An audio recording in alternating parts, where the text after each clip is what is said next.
Përshëndetje dashur miq, apo ku takojmë sërish nga studio numër 1 e televizionit shqiptar me mua Krisin edhe Kujtimin, si çdo ditë nga e Marta në të premte.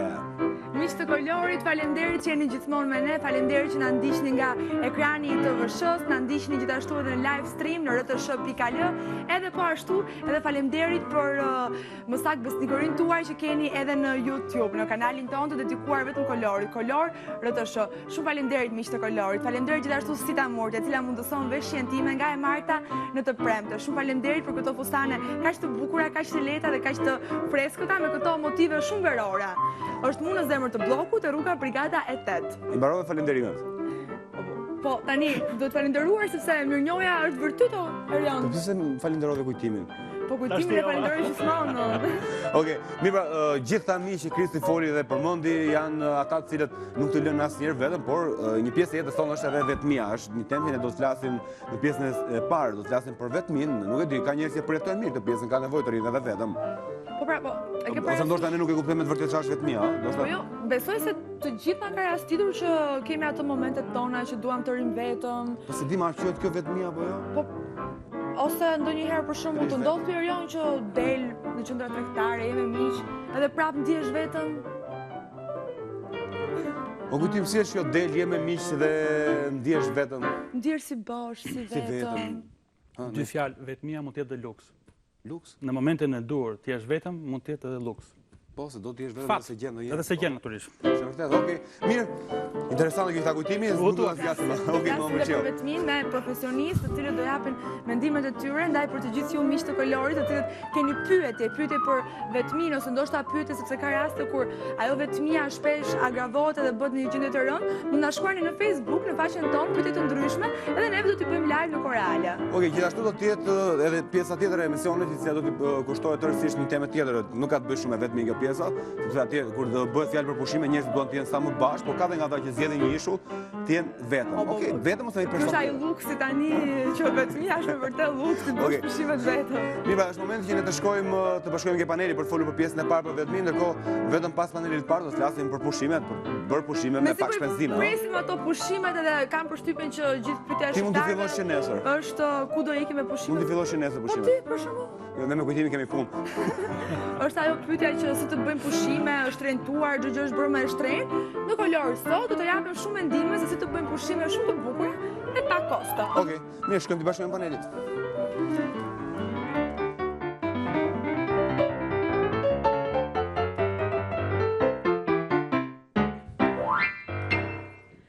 Do të flasim për vetmin dhe si gjithmonë Kolori ka specialist, ka profesionist fushave që mund të flasin më së miri për tema të ndryshme të cilat ne gjithmonë i eksplorojmë më saktë në emisionin tonë. Mirë se erdhe Silvia Loka, psikologe klinike, kënaqësi që kemi në studio. Faleminderit. Angela Cicopano është regjizore, por gjithashtu ajo është edhe blogere e faqeve online. Mirë se erdhe. Mirë se u gjeta. Më mirë ajo para për kjo të dyta. Ku ndihesh më vetëm ose ku ndihesh më mbushur? Janë shumë, unë jam dhe përkthyese, bëj shumë gjëra në jetë, po mendoj që i bie që nuk je asnjëherë vetëm kur bësh gjëra? Jo, nuk jam, edhe jam vetëm, edhe në mes të njerëzve më ndodh shpesh që jam vetëm, sepse puna nganjëherë kërkon që ti jesh vetëm. Megjithatë, nganjëherë e vlen të jesh vetëm. Sidomos në këtë rrëmujën e madhe që kam rritur Tirana në gjithë të Zallamahi, në këtë mbipopullim të qytetit, nganjëherë na duket sikur këtë vetmin duam ta kërkojmë patjetër që të ndihemi më mirë. Si do si është kjo pjesa që ndihemi njerëz, por prap njeriu do të jetë vetëm kur është vetëm, do të jetë me njerëz. Në fakt, kur Krishti tha kemi profesionistë që flasin për vetmin, po pyesja si e bën psikologun të jetë profesionist i përshtatshëm që të flasë për vetmin. Unë do të ndalem të gjëra që Angela tha në fund, sepse unë i besoj shumë fort asaj pjesës që ti je vetëm të bën mirë. Ti je vetëm për të ndihesh i vetmuar, sepse janë dy gjëra që do duhet ndahen nga njëra tjetra. Ti je vetëm më shumë mirë nëse raporti me veten është i fuqishëm, nëse ti je një veten mjaftueshëm, nëse ti e ke xhanz veten, nëse ty të dhëm vetja, nëse ti do vetes më të mirën, nëse ty të pëlqen të mendosh, nëse ti je tip krijuesi. Zoti Prodani ka një farë të drejtë kur thotë është luks thjesht vetëm, sepse Ndonjëherë është luks atë thjesht vetëm. për ata që kanë zgjedhur profile të krijimtarisë, siç është piktura, siç është muzika, thjesht vetëm është parakusht i krijimeve të mëdha, krijimeve që ne gjithashtu i gëzohemi. Ndërkohë që nga ana tjetër thjesht vetëm është parakusht edhe ndonjëherë i të shijuarit të gjërave që të tjerët kanë krijuar. Kjo diferenca që ju sapo të jesh vetëm dhe të jesh vetmuar. Që shpeshherë neve i bëjmë si një kur në fakt kanë gjëra të ndryshme me njëra tjetrën. Ndërkohë që të jesh i vetmuar na nxjerr nga raporti me veten dhe na çon tek raporti me të tjerët. Të jesh i vetmuar do të thotë me fjalë shumë të thjeshta që të kesh një handicap, të kesh një vështirësi në raportimin me të tjerët.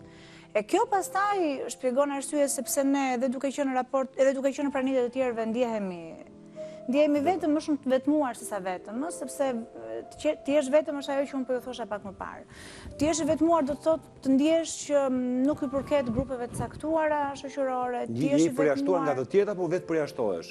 Unë besoj që janë të dy herë janë, nuk është se mund ta ndash shumë prerë njëra nga tjetra. Nëse do duhet të hyjmë pastaj gjatë analizës, sigurisht që pyetja me vend që do duhet ngrem është e vendosim apo jemi viktime e vendimeve që marrin të tjerë për të na përjashtuar. Në rast se vendosim që të jemi vetëm, atëherë është okay. Në rast se ne jemi vetëm, ndjehemi të vetmuar sepse të tjerët kanë vendosur të na përjashtojnë, atëherë unë mendoj që këtu ka vend për diskutim. Po Kristi. Të jesh vetëm ose i vetmuar është një zgjedhje që bëhet apo ashtu vinë situata të ndryshme edhe ne ngelemi vetëm shpeshherë ose ndihemi të vetmuar.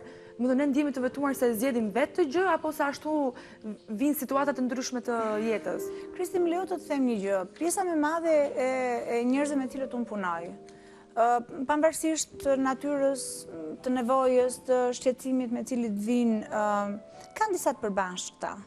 Për hir të panelit, për ta lidhur me bisedën e sotme, dy ndër gjërat me cilat psikologët punojnë paralelisht me natyrën e vështirësisë me cilën personi vjen është e para vetvlerësimi.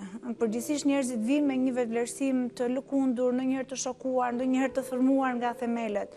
Dhe gjëja e dytë është vinë me pyetjen vetëm unë kam këtë lloj shqetësimi, sidomos probleme shneti mendor kanë një dozë shumë të madhe stigme dhe njerëzit ndjehen vetëm, ndjehen të përjashtuar, ndjehen të vlerësuar negativisht. E thënë ndryshe, sigurisht të jesh vetëm është gjë e mirë, por të përjashtojnë rrallëherë është e mirë. Rrallëherë mund bilesu nuk besoj që ka ndonjë rast kur ty të përjashtojnë nga një grup, ti do të bësh pjesë, të të bën të ndjehesh mirë. Ajo që vërej unë sot është sidomos nëpërmjet internetit, bota është hapur gjithmonë më shumë. Njerëzit kanë më shumë mundësi të komunikojnë me njëri tjetrin, kanë më shumë mundësi të shprehen edhe lirshëm, edhe në rangje të cilat nuk do të mund t'i mbrinin dot. Problemi është ndonjëherë, sidomos tek adoleshentët, ajo që kam vënë re unë është që mungojnë lidhjet e thella. Pra e kanë mundësinë të dalin në Instagram, të tregojnë, të krijojnë lidhje, po sa të qëndrueshme janë këto lidhje. Rastisht që së fundmi kam përkthyer një libër i cili quhet Vajza online, e cila merret pikërisht me këtë problematikë të adoleshentëve.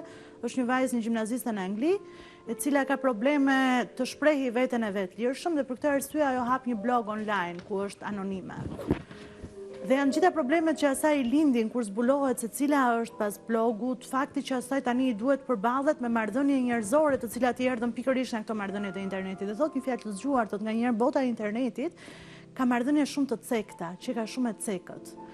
Ky është problem që mua më duket gjithmonë më shumë në Shqipëri. Kemi fëmijët në shkolla me zor krijojnë lidhje si ato që krijonim dikur. Domethënë kemi arritur të krijojmë një jetë me më shumë hapje, me më shumë shpejtësi, po kjo nuk na ndihmon që ne të krijojmë marrëdhënie të ngadalta dhe marrëdhënie të thella. Për këtë nuk dua të shprehem rrënjësisht kundër internetit apo rrjeteve sociale, shpeshherë ato janë ndihmë për të zgjeruar edhe rrjetet tona, se njerëzit kanë nevojë edhe të zgjerohen më shumë. Unë për shembull kam njohje jashtëzakonisht të mira fal Facebookut, fal blogut etj. Po jo kushto arrin ti. Brenda rrjetit apo i ke edhe jashtë ato njohje, sepse është edhe jashtë janë njohje të cilat janë shtyrë jashtë, të cilat janë njohje të cilat janë shtyrë jashtë. Unë jam shumë e lumtur që kam pasur mundësi si kundër Facebooku për të krijuar bazën e këtyre. Problemi është që gjithë ne duhet jemi të ndërgjegjshëm në mënyrën se si i krijojmë shojmë të marrëdhënie, se sa larg i çojmë, se sa thellë i çojmë, se si duhet ta marrim seriozisht apo jo këto njohjet e cekta fillestare, sepse nganjëherë na ndodh që komunikojmë me dikë gjithkohë në Facebook kur e shohim rrugë nuk e përshëndesim dot, se kemi një ngërç midis tyre dy marrëdhënieve. Mirë, është momenti që ne do ndjekim një material në lidhje me pjesën e vetmisë dhe internetit dhe kthehemi sërish në studio meqenëse prekëm këtë pjesë.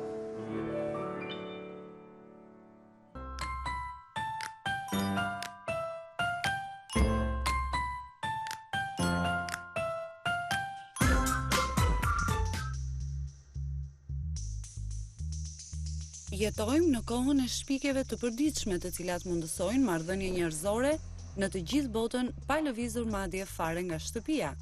Celularët, interneti janë në prani dhe në shërbim të njeriut. Kontaktet personale ose për çështja afariste dhe profesionale, kudo që të jenë, është i lehtë dhe i menjëhershëm. Aftësia për të kontaktuar kudo që të jemi në fush, mal, plazh, është privilegj i kohës dhe gjeneratës tonë. Jemi dëshmimtar të një mundësie të jashtëzakonshme për lidhje humane. Megjithatë, studime të ndryshme tregojnë se në shoqëritë bashkëkohore, numri atyre që vuajnë nga vetmia është tejet i madh. Si mund që në këtë kohë kur të gjithë jemi të lidhur me telefon e satelit komunikues, të krijojmë kaq varfëri marrëdhëniesh? Si pra, vetmia arriti të kalojë në epidemi në shoqëritë bashkëkohore? Në vendet më të zhvilluara industrialisht, kjo dukuri është më e përhapur se në vendet e tjera. Studimet tregojnë se në Shtetet e Bashkuara të Amerikës, 60% e të rinjve nuk din as emrin e fqinjit të tyre. Ata as kanë përgjigje se ku mund në rast nevoje të kërkojnë ndihmë. Fenomen ky i panjohur më parë. Në botën moderne, planeti është zvogëluar aq sa njeriu i nevojitën vetëm disa orë për të shkelur tokat më të largëta të saj, por nga ana tjetër i mbështjell me turma njerëzish mposhtet nga vetmia dhe izolimi.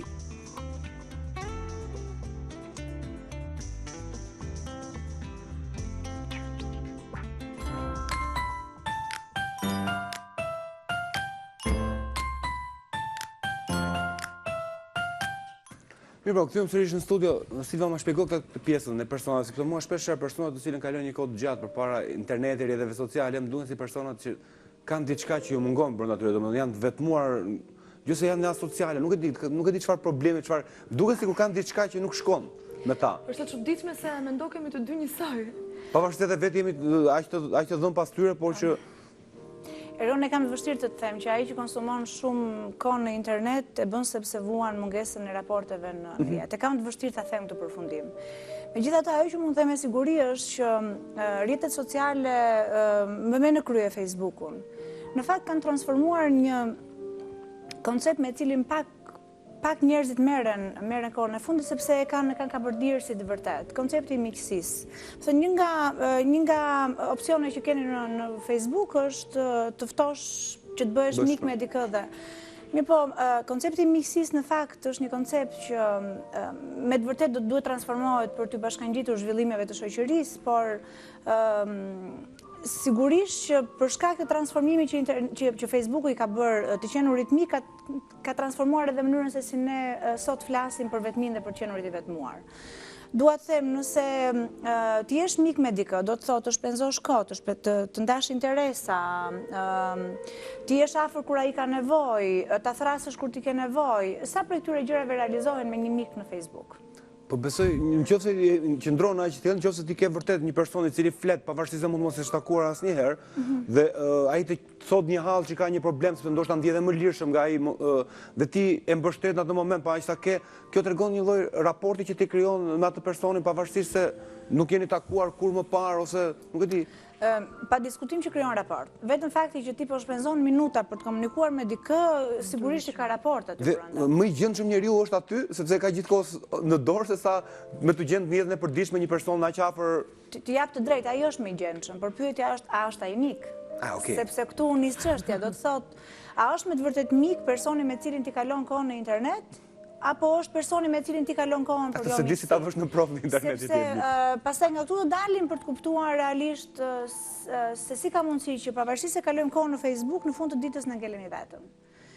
sepse llojet e marrëdhënieve që krijojmë, ata që ne kemi friends, ata që kemi miq në Facebook, në fakt nuk janë marrëdhënie të cilat mbushin dëshirën tonë për miqësi. Miqësia njerëzore, njerëzit për nga natyra. Njerëzit janë gjëne biologjike, pastaj janë psikologjike, pastaj janë digjitale, pa diskutim.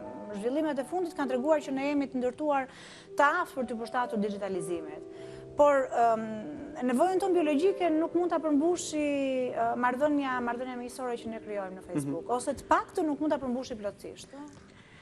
Disi më duket mua kjo puna e internetit, kur doli treni në fillim, mjekët kishte mjek që u sugjeronin njerëzve të mos hypnin në tren sepse për shkak se lëviznin me shpejtësi më të madhe se ç'ishte shpejtësia normale e njeriu, do të çmendeshin. Mund funksiononte keq. Po urit, numri të çmendur në atë kohë urit, pse nga se nuk jo nga treni. Sa u mësua pastaj edhe mendja me televizor. Shumë edhe interneti. Çështja është duke evoluar shoqëri, duke evoluar njeriu, hyn gjëra të reja, ne kemi të vështirë të adaptohemi. Problemi është që të mos jepemi kokë e këmbë mbas diçkaje për të lënë pas dorë të tjera. Për shembull, një e mirë e internetit që duket fare e vogël, që duket komplet dallallik, po ta mendojmë, është që kur ne jemi dy veta ose edhe më shumë, jemi duke biseduar dhe bie ajo heshtja e sikletshme. Çfarë ndodh? Sot të gjithë marrin celularin në dorë. Dhe i shikon 5 minuta, frymëzohen, edhe pastaj vazhdojnë bisedat. Nga një anë, po ta mendosh, në planin njerëzor, kjo është një gjë çliruese për njeriu, sepse nuk i duhet kaloj ato 5 minutat e heshtjes sikletshme. Nga ana tjetër është një lloj shpërshëndrimi nga ajo që ti po bën me njerëzit. A është e mirë apo është e keqe? Them që varet nga situata, them që varet sa teprohet, them që nuk e di, unë nuk e shoh si problematik në sensin që mund të na ndihmojë për mirë, mund na ndihmojë edhe për keq. Gjithashtu është një çështje varësie jona personale. Se 30 ditën me çunat e lagjes poshtë te pallati nuk më duket që është gjë më e mirë që mund të bëjë. Po nuk rrin më, mirë do bëni, po nuk rrin më. Dhe kur rrin, hapin këto faqe dhe tregojnë formë një tjetër. Gjithsesi, po them që në çdo aspekt të mundshëm, çdo lloj marrëdhënie ka të mirat dhe të këqijat e veta, ka masën e vet deri ku duhet shkojë. Unë kam përshtypjen vetëm një gjë të vogël. Ne funksionojmë në rrjetet sociale me të njëjtat parime që ne funksionojmë në jetën e përditshme. Do të thotë nëse ne jemi natyra shumë sociale në jetën e përditshme, edhe aty do të shfaqim natyrën tonë. Sigurisht do duhet kemi në kontroll sepse koha shkon shumë më tepër kur je në internet, kur je online sesa kur je duke bërë aktivitetin ku kanë problemet e kjo pjesa e internetit, sepse një njeri i cili është duke folur me të tjerë dhe mund të jetë vetëm në një kafe, do të thonë në anën vizive ty të jep përshtypjen si njeriu të vetmuar, e shikon pothuajse gjithmonë vetëm lëviz. Ndërkohë është shumë social, ka njerëz flet me shumë njerëz në internet, futet në shumë faqe, blogon, lexon, nuk e di, ashtu e ka botën e vet. Mund të quhet ky një person i vetmuar, Shiko, Erion, se ka njerëz që nuk shprehen dot, në jetën e përditshme nuk shprehen dot. Ballë për ballë me dikë për të krijuar një miqësi të re, qoftë edhe një njohje, qoftë edhe kur veten në një klas, ka njerëz të cilët duhet të kalojnë 1 muaj, 2 muaj për të njohur ose në një punë. Ka njerëz që ditën e parë jo pa shkak, jo pa një arsye, unë u përpoqja që të bëja një dallim midis vetmisë dhe vetmuar. Ne kemi filozofinë që është nëna e gjitha shkencave për hir të vetmisë. Do të thotë vetëm për hir të faktit që disa persona zgjodhen që të elaborojnë me mendjen e tyre dhe të shkruajnë por të mos konsumojnë shumë marrëdhënie njerëzore, ne kemi sot filozofinë. Ne sot kemi pjesën më të madhe të teorive në shkencat të ndryshme, qoftë kjo fizik, matematik. John Nash, personi që u largua nga jeta pa kohë përpara, sigurisht që ishte asocial, jo antisocial. Dhe shpiku madhe ato personazhet imagjinar. Me një person i cili sigurisht ishte vetëm, edhe donte të ishte i vetmuar, por kjo nuk bën dëm. Kështu që nëse ngulmojmë që tek vetmia të gjejmë vetëm dëmin, nuk kam përshtypjen që jemi në. Jo, e kam te kjo Silva, sepse për shembull njerëzit asocial, për shembull siç përmendëm me emra dhe aktorët zakonisht ndodhe kjo pjesa që pasi kanë mësuar me atë popularitetin e madh, kërkojnë një periudhë kohë të qetësojnë atë vetminë e tyre, të futen në atë botën e tyre, qoftë në krim të arrit. Mos ndoshta ata janë të mirët e të tjerëve dhe të keqët e vetes, sepse ajo vetmia shpeshherë ka çuar dhe në masa ekstreme, në vetlinë, në vetvrasje, në gjëra shumë. Vetvrasja nuk ka lidhje një gjë vetvrasje. Se shpeshherë ne kështu e kuptojmë që një njeri që është i vetmuar është i predispozuar për shkuar vetvrasje. Okej, për ta sqaruar. Do të them vetëm një gjë, Angela, ndjeset për fjalën. Kur vjen diskutimi tek tendencat suicidale, tek tendencat vetvrasëse apo te fakti që personat përgjithsisht tentojnë që të rinë shumë vetëm, atëherë ky është një diskutim tjetër. Do të thotë kur vetmia nuk është më produktive, kur vetmia nuk i shërben më personit për të relaksuar, kur vetmia nuk i shërben më personit për të krijuar, për të rritur veten. Por vetmia është një sinjal alarmi sepse personi po thotë unë nuk po përshtatem dot më me ju, unë nuk po e gjej më veten mirë me ju, unë nuk po ndihem më pjesë e juaja. Atëherë po, ky lloj vetmie, ky lloj tërheqje, po, do duhet të ngrejë sinjale alarmi. Pra është një shenjë një sëmundje psikologjike nëse mund ta themi kështu? Po, mund të jetë shenjë një paratie, qoftë kjo psikologjike, qoftë kjo sociale, e cila më vonë sigurisht mund të çojë deri në ide suicidale. Dhe pastaj njerëzit që rrethojnë personin që vetë vritet, habitën dhe thonë si nuk na tha asnjë fjalë, ndërkohë që vetmia është një ndër sinjalet më të mëdha të alarme që personi krijon, që personi lëshon mjedisin përreth për të thënë, unë nuk po bashkëveproj me ju, unë nuk po kryej me aktivitet përbashkët me ju. Këto janë dy gjëra që unë falenderoj Është ai momenti kur ajo heshtja në një farë mënyre kur tregon keq përshtatje, kur të tërhiqurit në vetmi në fakt tregon keq përshtatje të personit. Si ta kuptojmë të pjesën për ta ndihmuar një mik, ë? Ishte ka që thjesht kjo. Jo, për ta kuptuar tek një mik, se tek vetja ti nuk e kupton asnjëherë në botë atë mënyrën e tërë, sepse ti tërhiqesh sepse mendon se mund të jesh më i qetë dhe truri jot punon me ato. Nëse nuk është natyrë e zakonshme e mikut, atëherë është sinjal. Nëse nuk është një vetmi e cila justifikohet për shkak të faktit që miku diun ka një problem në familje, probleme punën, pra ku vetmia i shërben pikërisht momentit të relaksimit, atëherë po, është sinjal alarmi. Pra kur vetmia vjen si një mënyrë reagimi që nuk i shkon për shkak natyrës së personit, ose një mënyrë reagimi e cila në fakt nuk i shkon për shkak asnjë nga rrethanave që personi ndjehet i përfshirë. Atëherë po, vetmia shërben si sinjal alarmi. Angela, më fal. Jo, desha të thosha kur përmende aktorët, nuk mendoj që janë aktorët ndër tipat më të vetmuar, përkundërsa aktorët kryesisht janë ekstrovert, janë njerëzit që di shfaqen botës. Kur përmend aktorët, më fal, se unë kur përmend aktorët gjithmonë e kam tek artistët në përgjithësi, po më njerëzit më doli si fjalë produktiv, parë. të cilët fatmirësisht shpeshherë duan të ndihen vetëm, janë shkrimtarët dhe përkthyesit. Janë njerëzit të cilët punojnë në heshtje për t'i dhënë botës marrëdhënie të reja, për t'ia çuar fantazinë edhe për t'i ngacmuar aty ku nuk do t'i ngacmonin nëse do të rrinin kaq shumë kafeneve. Po ju kujtoj filmin që mori Oscar, filmin italian që mori Oscar, kur i tham pse nuk e shkruar libër tjetër, sepse kam ndonjur shumë tha ai duke pirë lart e poshtë. Kështu që shpeshherë është vetmia ajo që na sjell gjëra shumë të bukura në këtë botë, shpeshherë vetmia ajo që krijon. Më kujtua, ndërkohë që jeni duke folur, më kujtua Bukovski, i cili sa herë që shkruante ishte vetëm duke pirë alkool. Shumica e shkrimtarëve janë vetëm që janë të tërhequr. Maksimum mund të bësh një status Facebook, më shumë nuk mund të shkruash në krijentari. Të ndalon në përqendrim, të ndalon në analizë, të ndalon në analizë kritike me veten. Vetmia na ndihmon që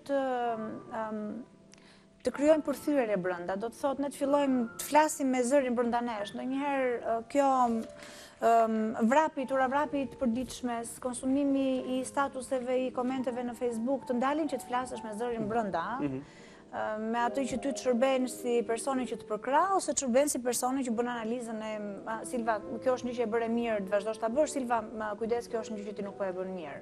Ndërkohë, Angela, kur janë momenti që njëri kërkon të jetë vetëm? Sipas teje, dhe duket përfshirë edhe ty. Në prizmin e artistit është momenti që, siç thuhet për gjithë artistët, për të krijuar një vepër artistike, ti duhet të ngelesh në fillim me barr, që pastaj të mund të lindësh. Natyrisht që kjo është periudha e vetmisë. Është momenti që ti ke nevojë të mbushësh veten për të shfryrë në formën tënde artistike dhe pastaj fillon të takon edhe njerëz. Se ka momente që artisti ka, po themi, në kuptimin e mirë të fjalës, ka ekstreme vetmie, që do të thotë nuk do të flasim me dikë sepse i prish proceset e tij kreative që janë të brendshme. Mua më ndodh, për shkak se unë jam përqendruar pak më shumë tek përkthimi, më ndodh që të kem momentet mos dua të flas fare njerëzve që kam nëpër shtëpi, nuk jetoj me ta. Kisha një libër që i cili më përfshiu të gjithën dhe kisha ditë që kisha hall të shikoja se ku do shkonte libri, nuk doja të komunikoja me. Edhe është normale, sidomos kur punon në fusha të cilat kërkojnë krijimtari të shpejtë, siç janë reklama etj, ka momente që ty në zyrë nuk të kuptojnë. Ti thua mos më folë për krijimtarie, kam ditë nuk dua të flas me njeri. Kjo mund të duket e çuditshme njerëzve të cilët nuk kanë, po sidomos artistët kanë periudha shumë të rëndësishme vetmie. Një artist i cili është vetëm i hapur dhe vetëm nxjerr gjatë gjithë kohës nuk ka kohë të akumulojë dhe të bëjë diçka më të mirë. Kështu që them që momenti i vetmisë shpeshherë është i domosdoshëm për njerëzit për të nxjerrë gjëra më të mira. Pastaj rikthimi në jetën normale është i vështirë? Jo, vetëm se duhet të kushtosh kohë më shumë njerëzve, sepse i ke lënë bazdore. Unë ndonjëherë them dukemi si të paedukuar, se jemi futur në këtë Sa të zgjat ky momenti i vetmisë? Varet, unë kam 3 javë që nuk dal me njëri për kafe, sepse kam disa gjëra në dorë, kam frikë se do të jetë edhe 3 javë të tjera, pastaj do duhet të shplodhem që të thonë. Faleminderit që e ndarë me ne pa kohë.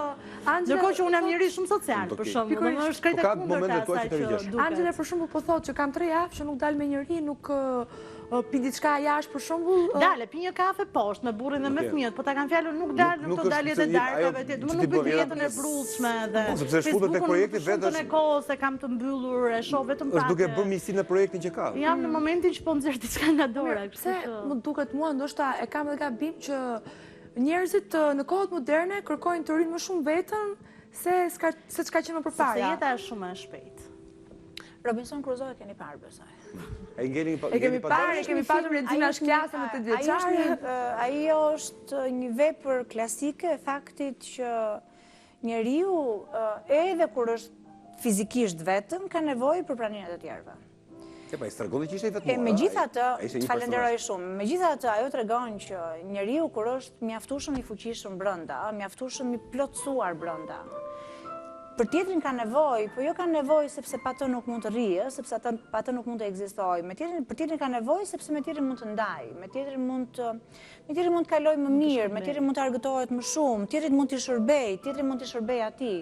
Po vetja është e mjaftueshme. Prandaj dhe Wasolla në vëmendje Robinson Crusoe që do të thotë, unë sërish të ngelem idesë që vetmia është ndoshta mund t'i dhe gabim gjëja, por kjo është fjala që mua më erdhi e para në mendje, është një thikë me dy presa, në varet si e përdor. Nëse dita përdorësh vetmin mirë, atëherë sigurisht që të ndihmon ty me veten tënde dhe të ndihmon ty në raport me të tjerët, sepse ti mund të krijosh dhe të jesh i dobishëm. Ndërkohë që nëse e përdor gabim, sigurisht që ajo mund të shkëpusi në një mënyrë të dhimbshme nga raportet me të tjerët. Mirë, ne pa pak a shumë tek artistët, por tek njerëzit e thjeshtë, mos ndoshta kjo vetmia sociale është e lidhur edhe me kompleksin që kanë njerëzit për veten dhe për tjerët.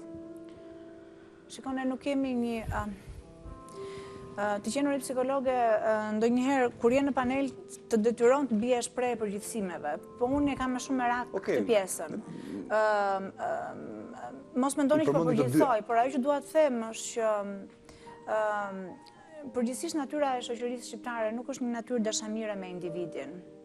Ne jemi shumë të prirur, jemi shumë të shpejt që të jemi kritik, të vëmë në dukje atë gjën që nuk shkon siç duhet, sesa të përkëdhelim çdo përpjekje, pavarësisht faktit që mund të jetë dështuar, të mirëpresim çdo iniciativë të njeriut.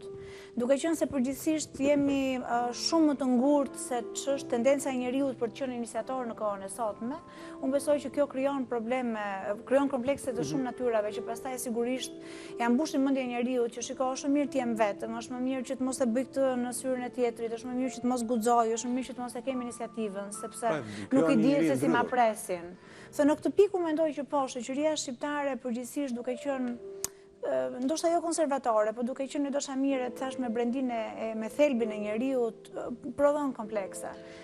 Prindi analizon, më fal, fëmijën, mësuesi tenton që të vëri në dukje gabimin.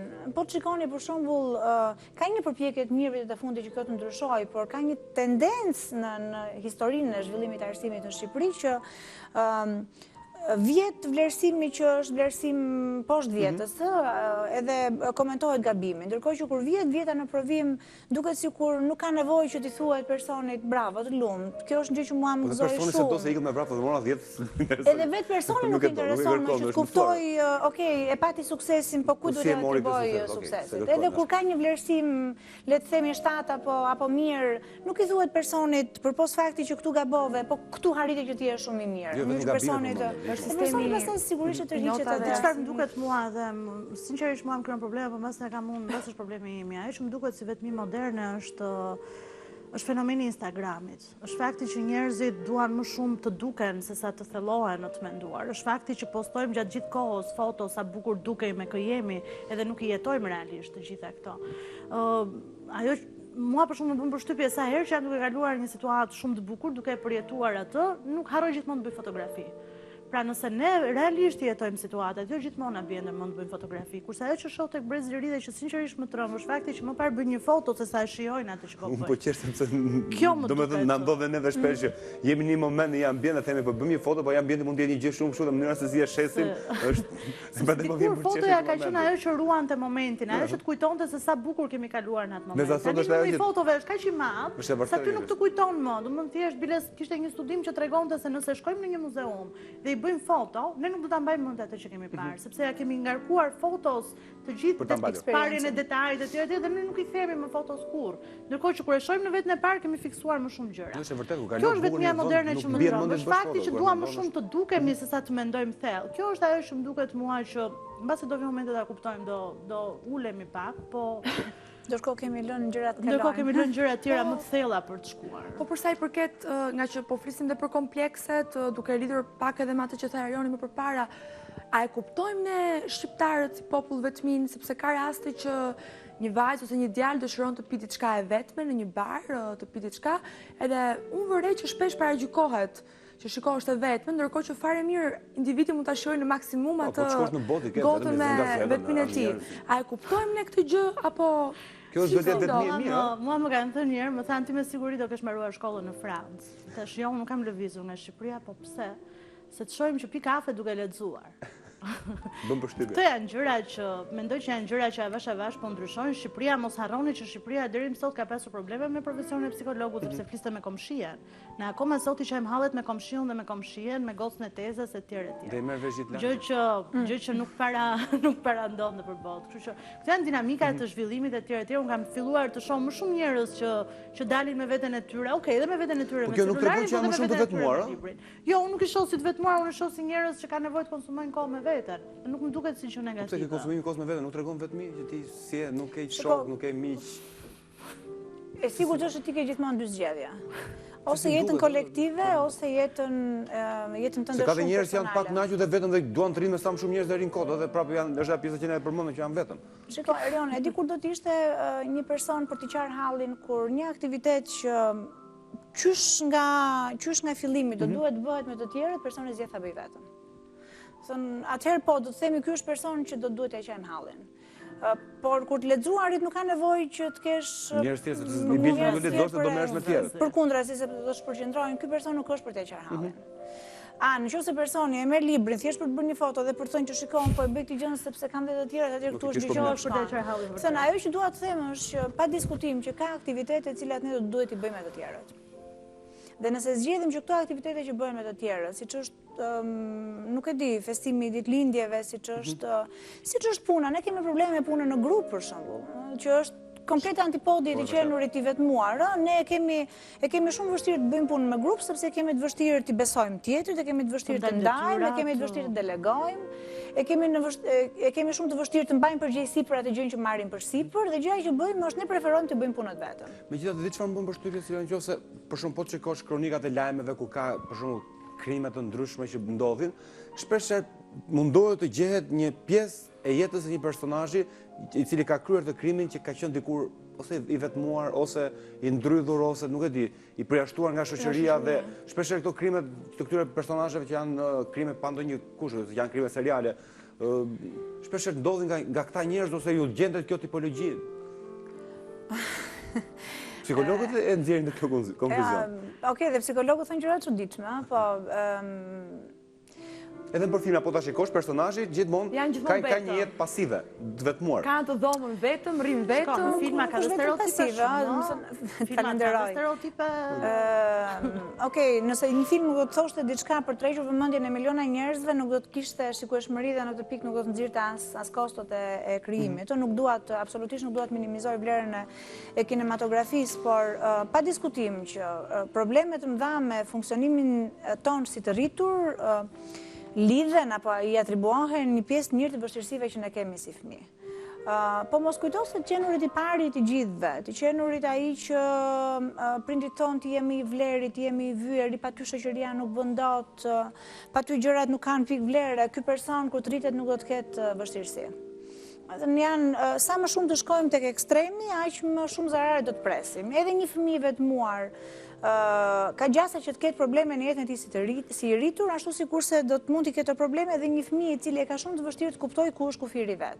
Fëmijë që janë të gatshëm që të bëjnë për të tjerë gjithçka, fëmijë që hidhen në zjarr për tjetrin, fëmijë që nuk e kuptojnë se ku qëndron fundi i vet dhe ku është fillimi i tjetrit, edhe këta fëmijë janë predispozuar që kur të rriten të prodhojnë situata konfliktuale, të prodhojnë marrëdhënie të vështira. Dua të them nuk është vetëm vetmia më e të gjitha zarareve që bëhen. Megjithatë, po kjo situata që je për shembull në një ambient me njerëz, me shumë njerëz në një festë, nuk e di, me miq, dhe papritur të ndodh, ndjesh sikur si njeh, po ata argëtohen ti ndjelesh i të rrequr, pavarësisht se mund të jesh edhe lideri i atij grupi, mund të jesh edhe personazh kryesor në atë grup shoqëror që ti je. Nuk ndjen më kënaqësi. Nuk ndjen kënaqësi. Është dhe kjo një pjesë që ka diçka i problem, ndjesh vetëm? Ju e bëni duket sikur është mëkat, po nuk është mëkat. Nuk është mëkat ndjesh. Po shumë që jeni ju këtu që neve t'i bëjmë të pyetje, t'i sqarojmë, t'i kuptojmë. Ne kuptojmë. shpeshherë njerëz të kësaj natyre na duken sikur ka diçka që nuk shkon dhe shpeshherë dhe i bezdis, thua, po çka kem, se nuk na sot, çka të ka ndodhur, nuk po të pëlqen festa, nuk po të pëlqen kjo apo Erion ka dy gjëra, pa marrë shumë kohë. Ka dy gjëra që u mendoj që bëjnë logjik, bëjnë sens që ne të diskutojmë në këtë pikë. Është njëra gjë roli social dhe pjesa tjetër është raporti me veten. Ti jesh në një ditëlindje, sigurisht ti je duke përmbushur normat e rolit social. Ti je aty sepse shoku jot i ngushtë ka ditëlindjen, sepse ti nuk e ke thënë asnjëherë jo, sepse aty janë të gjithë, sigurisht. Kjo është pjesa e rolit social. Ndërkohë që ne futemi në një situatë dhe sigurisht që në një moment caktuar ne kemi të drejtë të ndjehemi të neveritur nga ushqimi, kemi të drejtën të themi e të mërshme unë erdha këtu, po këtu nuk paragrëtohem dhe në fakt i thash jo një aktiviteti tjetër me cilin nuk mund ndjesha shumë më mirë. E të mërshme unë kam një gjë për dorëzuar dhe vetëm tani kujtohem sa është data dhe ti ndjehesh papritur që do duhet të distancohesh me mendje nga situata sepse brenda teje ka lindur një parati. Dhe kjo nuk është mëkat.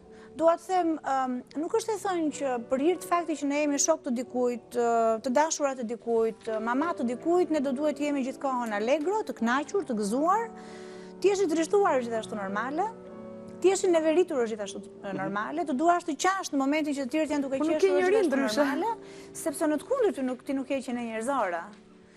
Po, kur të gjitha këto emocione janë të papërshtatshme me situatën dhe kur këto të krijojnë probleme me të tjerët, probleme të parikuperueshme me të tjerët, atëherë mund të themi që po ti ke nevojë për. Po, për shembull me njerëzit që janë të vetmuar, qoftë me një shoqe, me një shok, a të duket ndonjëherë sikur ta ngjisin atë vetminë, pra, a mund të bëhet ndonjëherë vetmia si një sëmundje ngjitëse?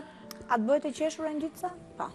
Edhe vetmia gjithashtu. Nuk është e keqe. Sepse ne pasqyrojmë tendencë të shkarkojnë energjinë e tyre negative tek tjerët për të ndjerë vetë më mirë. Është domosdoshme, është e nevojshme për njeriu që të shkarkojë.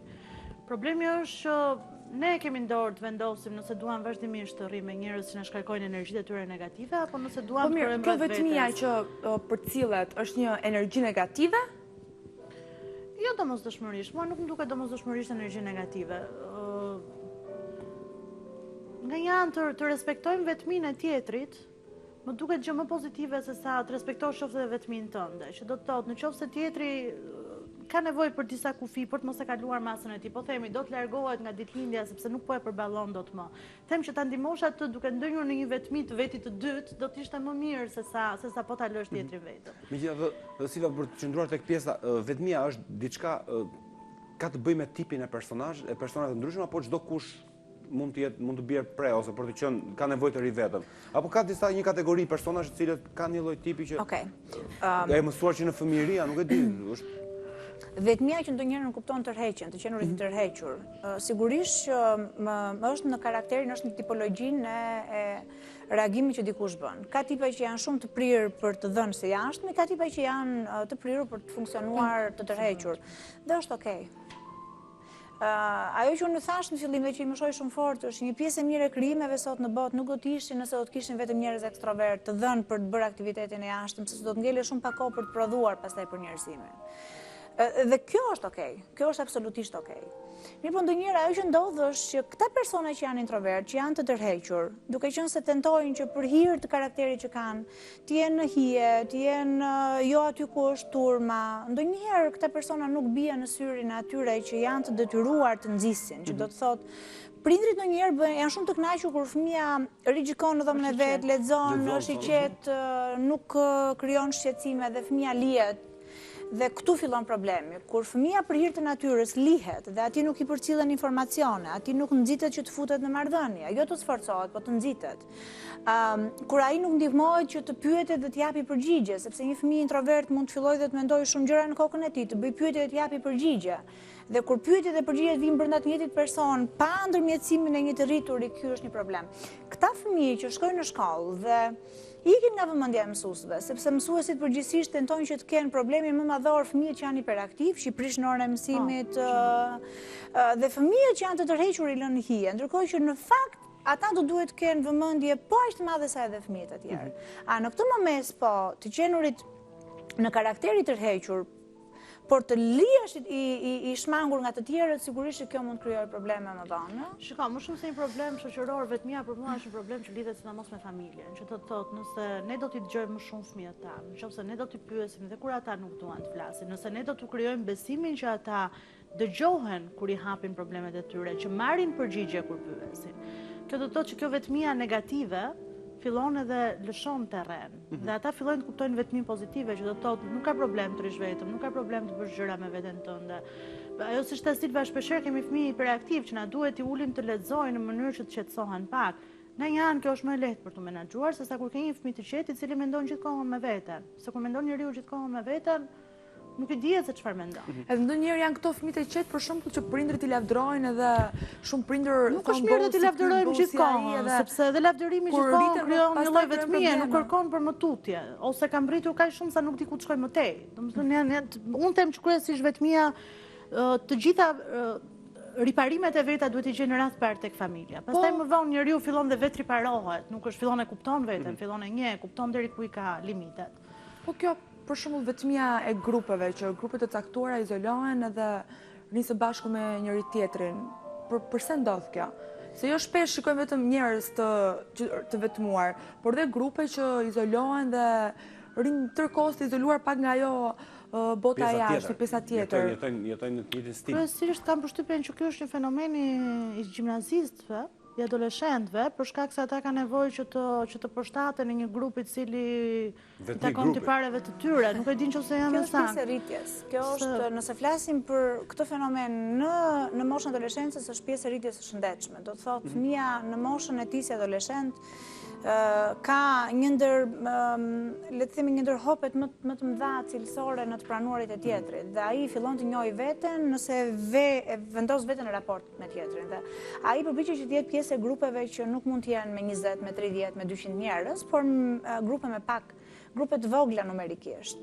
Grupe në cilët ai të shërbejë si shoku i ngushtë, ku ai të ketë shokun e ngushtë, ku ai të mund të ndajë një sekret, ku atij mund t'i ofrohet ati mund t'i thuhet një sekret dhe ai të rrisi vetë besimin. Dhe përgjithsisht mënyra se si grupet funksionojnë është që fillojnë të kompaktsohen brenda për brenda dhe në këtë mënyrë krijojnë këtë, le të themi, ndarjen me këtë jo grup, por komunitetin shumë të madh. Dhe kjo është një gjë e mirë, por sigurisht nëse e kthejmë prapë tek interneti, ky besim i rrem që ti je një pjesë e vogël, po një grupimi shumë të madh, kur ti shikon që ke, ku diun, 500 friends, 800 friends, kjo është një gjë që pak bie ndesh me atë që normalisht ndodh. Sepse në fakt grupi i njerëzve të ngushtë, numri i njerëzve që ku ti ndjehesh pjesë e grupit është një grusht njerëz, është 4 maksimumi 5. Studimet kanë treguar që ajo që ndodhësh në jetën e personave, maksimumi i njerëzve me cilët ti mund të kesh njohje shumë të ngushta është 200, por maksimumi i njerëzve me cilët ti mund të kesh raporte shumë të ngushta, që mund të kesh misi shumë të ngushta. Në asnjë nga rrethanat nuk mund të kapërcej 8, por grupi më i mirë është 4 deri në 5. Sigurisht që kur them numra, këto janë numra të thëna nga studiues të shkencave sociale, që numri merr kuptime të ndryshme për secilin prej nesh. Tani një person që është i programuar për të pasur 2 dhe 3 shokë të ngushtë, ulet në Facebook dhe ka 800 friends. Mendoni se në çfarë distancë shumë të madhe dhe në çfarë. Mirë, është momenti që ne do ndjekemi material tashmë, se do të flasim pak edhe për pjesën, sepse duhet si për mosha e tretë është ajo e cila e vuan më shumë të pjesën e vetmisë. Ndjekemi material dhe kthehemi flasim pjesën e fundit të plot.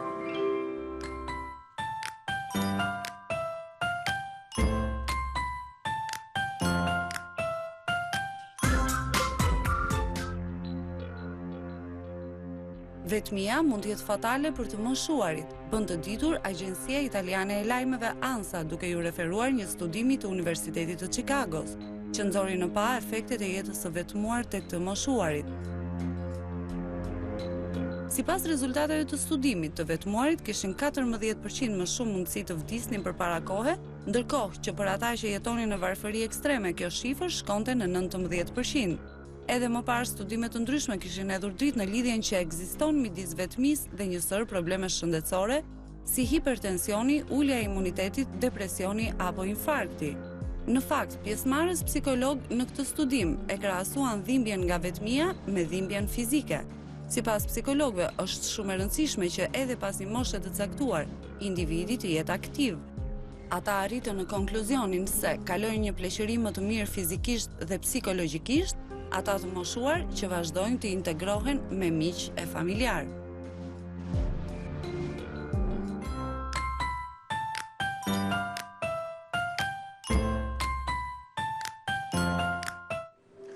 Silva. Do që materialin kishin ca shifra vërtet jo të këndshme, por që janë shqetësuese. Edhe në fakt materiali kishte shifra që nuk i përkisnin Shqipërisë, po të kthehemi në Shqipërisë situata. Shqipëria nuk është në shpeshherë nuk ka studime të kësaj. Po, situata është edhe pak më e komplikuar se sa aq. Situata është e dhimbshme. Sot mosha e tretë në Shqipëri. Kjo është vetëm e keqe që mund të themi. Vetmia është një ndër gjërat që mosha e tretë vuan. Sepse sigurisht e patëm mundësinë të flisni për gjatë inserit. Sot mosha e tretë nuk ka mundësinë që të ofrohet në shërbime që institucionet publike apo private ofrojnë dhe të marrin shërbime të lehtësuara financiarisht. Duke qenë se financiarisht nuk mund përballojnë një pjesë të mirë të shërbimeve, atëherë sigurisht që e kufizojnë veten nga një pjesë e mirë e aktiviteteve. Nga ana tjetër, problemet me shëndetin fizik, që janë karakteristike moshës së tretë, sigurisht edhe këto e detyrojnë dikë që është në moshën e tretë që të zvogloj distanca dhe të zvogloj numrin e aktiviteteve që bën. Nga ana tjetër, shoqëria shqiptare është duke ecur me turavrapin e dy punësimi, të punëve me orar të vonë, të punëve që do duhet bëhen nga një moshë relativisht e hershme. Tani po të shikoni në pjesën më të madhe të bizneseve, pa paragjykuar, për kjo është pjesë e konstatimit, preferohen gati ata që janë dhe në moshën 30 vjeç. Do të thotë në Shqipëri ti fillon dhe gjykohesh si rritur, si shumë madhuar në moshë, në qoftë se nuk je mbi 65 vjeç, ti shikohesh me një sy të shtrëmbër nëse mosha jote është e përshtatshme në vendin e punës të ofrohet apo jo. Kaq mjafton për ta bërë dikë që është në moshën e tretë të gjykojë nëse unë jam i përshtatshëm, nëse unë jam i dobishëm për shoqërinë apo jo. Megjithatë shpeshherë po ti shikosh për shembull ne kemi edhe konceptin e krijimit të familjes dhe kemi komplet ndryshe nga vendet tjera. Nëse në botë njerëzit punojnë gjatë kohës janë të rinj dhe mbledhin ato legët e tyre dhe kur janë pastaj në moshë pak më jashtë pune, fillojnë bëjnë ato udhëtimet e tyre për të shijuar atë pjesën e jetës që ju ka mbetur. Ndërsa këtu tek ne gjithë kohës punojnë për të rritur fëmijët dhe fëmijët pastaj mundohen prapë edhe kur janë në një moshë, mundohen të ndihmojnë dhe vjen një momenti që ngelen vetëm. Sistem vjen Shqipëria. Shqipëria vjen në sistem komunist kur prindrit tanë kanë kaluar komplet një tjetër lloj jete. Tani ata nuk e kanë luksin që të marrin pensione për të hyrë kroçerave dhe për të vizituar botën, sikundër bën pjesa më e madhe e pensionistave në botë. Ajo që ndodh është që përveç kushtave ekonomike, mosha e tretë në Shqipëri ka dy gjëra, e cila njëra është e përgjithshme, është për moshën e tretë në përgjithësi që do të thotë je një njerëz i cili ke vrapuar gjithë jetën, ke bërë gjëra në jetë dhe pa pritmas t'i ndalon. Ti ndalon dhe as vetes tënde nuk do t'ja pranosh që duhet të ndalosh tani. Nuk është e lehtë, është ndryshe fëmia që nuk di të bëjë asgjë dhe është më i ndaluar dhe është tjetër një gjë një njeri i cili ka vrapuar, ka krijuar diçka dhe nuk është më në gjendje ta bëjë këtë. Kështu që këtu i fillon vetmia një njeriu të moshës tretë. E dyta është Shqipëria ka qenë një nga ato vendet që familjet i ka pasur të mëdha, që do të thotë rrinin disa breza, disa kurora brenda të një shtëpi. Në këtë mënyrë gjyshi nuk ndiheshin kur si njerëzit e papunë dhe vetmuar sepse kishin një përmbesa, kishin gjithmonë angazhime. Ndërkohë që tani shtëpitë e gjyshërve shpesh janë bosh, shpesh ata janë vetëm, nuk kanë kohë të shohin fëmijët, ata i fajsojnë sepse nuk kanë kohë, ata në fakt nuk kanë fajin sepse jeta në Shqipëri është bërë shumë e shpejtë. Pra është një përballje që mendoj që edhe Perëndimi ka kaluar. Ndikon në shëndetin e moshuarve vetmia. Pa diskutim që po. Për aq kohë sa ndikon në shëndetin e gjithë secilit prej nesh, sigurisht ne nuk mund të përjashtojmë veten nga ndikimin negativ që vetmia do të ketë. Atë ndikim negativ që pati për gjatë jetës, ato do ta ketë edhe në moshën e tretë. Në moshën e tretë ama amplifikohet, shumë fishohet pastaj le të themi doza e të ndjerit keq për shkak të vetmisë. Sepse në qoftë se në moshë të re, kur ti ishe vetëm, mund të mbushje kohën me shumë aktivitete, në moshën e tretë, kur ti je vetëm, kur ty nuk të bie telefonit askush, kur ty nuk të thrasin, kur ti nuk angazhohesh, e ke shumë të vështirë, është përgjithsisht e vështirë që të gjesh vetes angazhime. Unë kam pasur mundësinë në këtë televizion të takoj një zonjë e cila kishte gjetur një zgjidhje. Ajo ishte pensioniste dhe gjëja që bënte është kishte filluar të shërbente si vullnetare në shtëpinë e foshnjës, në shtëpinë e fëmijës dhe ajo gjëja që bënte është ndihmonte vajzat e reja që të mësonin të gatuanin dhe të qepnin. Kishte pasur një angazhim vullnetar, shkonte ditë për ditë 1 ose 2 orë dhe kjo gjë sigurisht që asaj i kishte dhënë gjallëri, sepse i kishte dhënë një tonus edhe një nevojën për të pasur orare, për të pasur shtysën për të dalë nga shtëpia, për të nxituar një pjesë të aktiviteteve të familjes apo një pjesë të aktiviteteve me bashkëmoshatarët sepse diku do duhet të shërbente. Kështu që unë besoj që momente që mund të angazhohen të moshuar. Kjo mund të jetë një ftesë edhe për ata të moshuar që mund ta bëjnë, ata që kanë kohën, ata që kanë mundësinë fizike për të mos u ndier vete. Sepse në fund fare ata mund të jenë kontribues të jashtëzakonshëm për shoqërinë edhe sepse kanë eksperiencë. Nuk mund punojnë me orë zgjatura, por kanë eksperiencë. Pra, e rëndësishme është që edhe kjo mosha e tretë për të gjejë aktivitete për të luftuar vetmin, por për ata që nuk kanë mundësi të gjejnë këto aktivitete, sa depresiv bëhen këta persona për shkak se janë të vetmuar. Shiko, dua vetëm ta përmend me qenë se kishte një aktivitet shumë interesant që po e bënte Amerika. Kishte pleqë të shtëpive e azileve të cilët ndiheshin të vetmuar dhe në mënyrë që Amerika e Jugut të mund të mësonin të rinjtë anglishtën, bënin biseda në Skype me këta pleqë, ndërkohë bëheshin miq. Domethënë, ideja është që gjithë kjo përvoja që po thoshte Silva me këtë zonjën vullnetare, ndërkohë kthehet edhe në një marrëdhënie miqësore. Këtu pikërisht ishin mjetet, ishte interneti ai që po themi që na izolon, që po i ndihmonte për të krijuar këtë marrëdhënie. Kështu që nga njëherë mendoj që është më mirë të përpiqemi të gjejmë një mundësi për të hapur një dritare në botë, se sa të mund të mendojmë se si mund të kurohet, se si mund të bëjmë statistika për vetmin e tyre. Mendoj që nga njëherë duhet të jemi më kreativ në mënyrën se si. Gjithë Silva, te kjo pjesa, nëse e tham, në moshat e reja ka problemet e veta vetmia, por në pjesën më të madhe është ajo pjesa që të rriqen për krijimtaritë e tyre dhe për Okej, është më shumë çështje zgjedhje. Tek mosha e tretë është kur do të ndrysh vetëm është detyrim sepse nuk e mundësi të rish me të tjerë sepse për kushtet që ne tham. A ndikon kjo në pjesën mendore për të shuar drejt një depresioni këta moshë? Okej, ka dy gjëra. Edhe në këtë moshë unë besoj që ka dy dimensione ku vetmia mund të përdoret. Në moshën e tretë nuk janë të rrallë ata zotërinj dhe zonja të cilët fillojnë të shkruajnë kujtimet e tyre, fillojnë të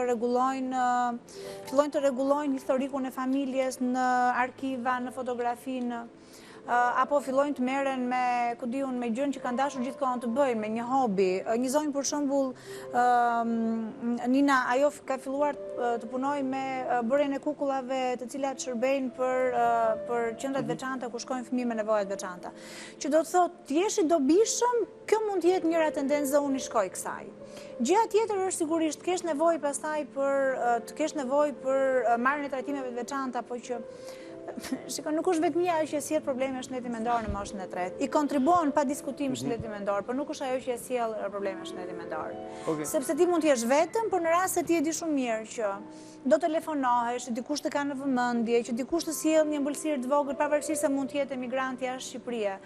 Ti mund të jesh fizikisht vetëm, po ti mund mos ndihesh i vetmuar, sepse ti e di që ti i përket një marrëdhënie që është shumë e rëndësishme. Ne kemi ardhur në fund bisedës, unë ju falenderoj shumë që ishit me ne në studio, ishte vërtet kënaqësi që diskutuam për këtë temë. Faleminderit. Miq dashur, është momenti që të kalojmë tashmë do të flasim për të jemi tek tema e dytë, do të flasim për pushime, si të bëjmë pushime me pak shpenzime, do ndjekim materiale dhe do të kemi të tjerë të ftuar.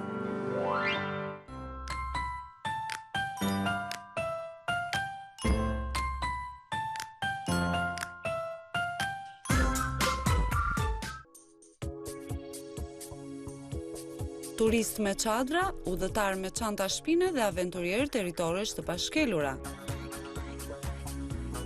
Këta janë turistët e rinj të Bregdetit shqiptar që përbëjnë një fenomen të ri si alternativa e mbetur për të prekur Shqipërinë në mënyrën që asaj përshtatet.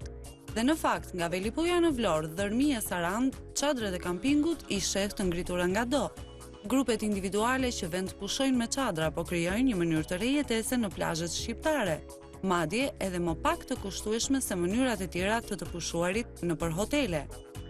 Me dyshekët e ajrit me vete, çadrat, enët e kuzhinës, zgarën, ata kanë krijuar një peizazh të ri në gjiret e vogla shqiptare, duke u vendosur zakonisht pranë zonave të populluara me njerëz. Edhe më tërheqëse duken aktivitetet sportive që ofrohen, sikurse zhytje, lundrimi, kanoe dhe peshkimi. Të gjitha këto janë pjesë e pandar në kampingjet pranë brigjeve ujore.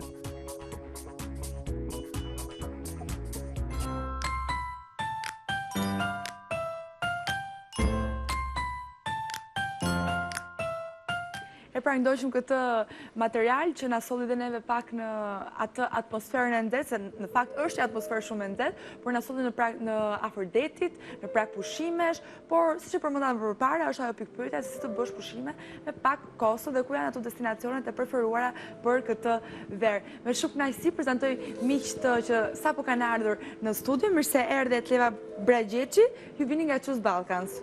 Mirë se u gjeta, faleminderit për ftesën. Alboren Rama, përfaqësuesi i Agjencisë Kombëtare të Turizmit, mirë se erdhe. Përshëndetje, mirë se u gjeta. Dhe Elton Çaushi nga Albanian Trip, mirë se erdhe. Përshëndetje, mirë se erdhe. Ndërkohë, na shpjego pak të pjesën Choose Balkans, çfarë është? Choose Balkans është një incoming tour operator, si do të themi në anglisht. Është vendosur pikërisht, është përzgjedhur emri Choose Balkans për të thënë turistëve të huaj, kryesisht duke qenë se është incoming tour operator që të zgjidhin Ballkanin. Por kur themi të zgjidhin Ballkanin, ne themi zgjidhni Shqipërinë. Zgjidhni Shqipërinë në fillim dhe pastaj destinacionet e tjera. Nuk kemi kundër të zgjidhim Marinezi, Greqinë apo të gjithë vendet dhe fqinjët tanë, absolutisht. Por që Shqipëria është destinacioni i parë që pse jo, është një vend i mrekullueshëm që duhet zgjedhur. Ndërkohë jemi të kjo pjesa e kostos sa më të ullët, edhe të gjithë e dim që çmimet janë rritur, është ajo pikpyetje, çfarë mund të bëjmë për të pasur këto pushime të bukura, po me pak kosto? E vërteta është që Shqipëria si destinacion turistik në aspektin e konkurencës në tregun rajonal të turizmit është ndër destinacionet më të lira. Jo, për të huaj do të thënë është më e lira, po puna është për ne shqiptarët. E vërteta është që edhe në Shqipëri ka vend shumë për përmirësime në aspektin e çmimeve, në aspektin e mos abuzimit të paktën, sepse normalisht çështja e rritjes çmimeve është midis kërkesës dhe ofertës. Por që në Shqipëri ka vende ku ti mund të organizohesh me pak shpenzime, absolutisht që ka shumë të tilla. Pjesa e Bregdetit Adriatikut është totalisht e mundur për të eksploruar dhe për të shijuar plazhet e mrekullueshme me shumë pak para. Por megjithatë, edhe pjesa tjetër, po të futesh në brendësi të territorit tonë, ti ke mundësi të zgjedhësh destinacione të ndryshme, të cilat mund të përmbushin nevojat tuaja turistike, sikurse janë dhe paketat turistike të cilat agjencitë shqiptare, sikurse kemi rastin konkret Albanian Trip apo Choose Balkan, zgjedhin për turistët shqiptarë, të cilët duhet të themi që ne si Agjenci Kombëtare e Turizmit, përveç faktit që kemi dëshirë të promovojmë Shqipërinë dhe tek të huajt, po synojmë të huajt e pëlqen shumë besoj, se gjen çmime. Ne po synojmë që të promovojmë turizmin vendas, çka do thotë që ti të shkosh në një destinacion turistik, jo të qëndrosh 5 ditë apo 6 ditë, por ture brenda ditëve, të cilat ty t'japin mundësi që edhe mos të harxhosh shumë para, por edhe të eksplorosh një vend të ri që duhet të thënë që Shqipërinë fatkeqësisht jo gjithë e njohin ashtu siç duhet në aspektin turistik. Elton, çfarë i sugjeron për të zgjedhur? Po sugjerojnë tash e dim gjithë pak a shumë kush janë ato vendet që janë bot famshme tashmë, edhe ideja nëse do të marrë. Nuk keni zbuluar në gjithë tre kështu?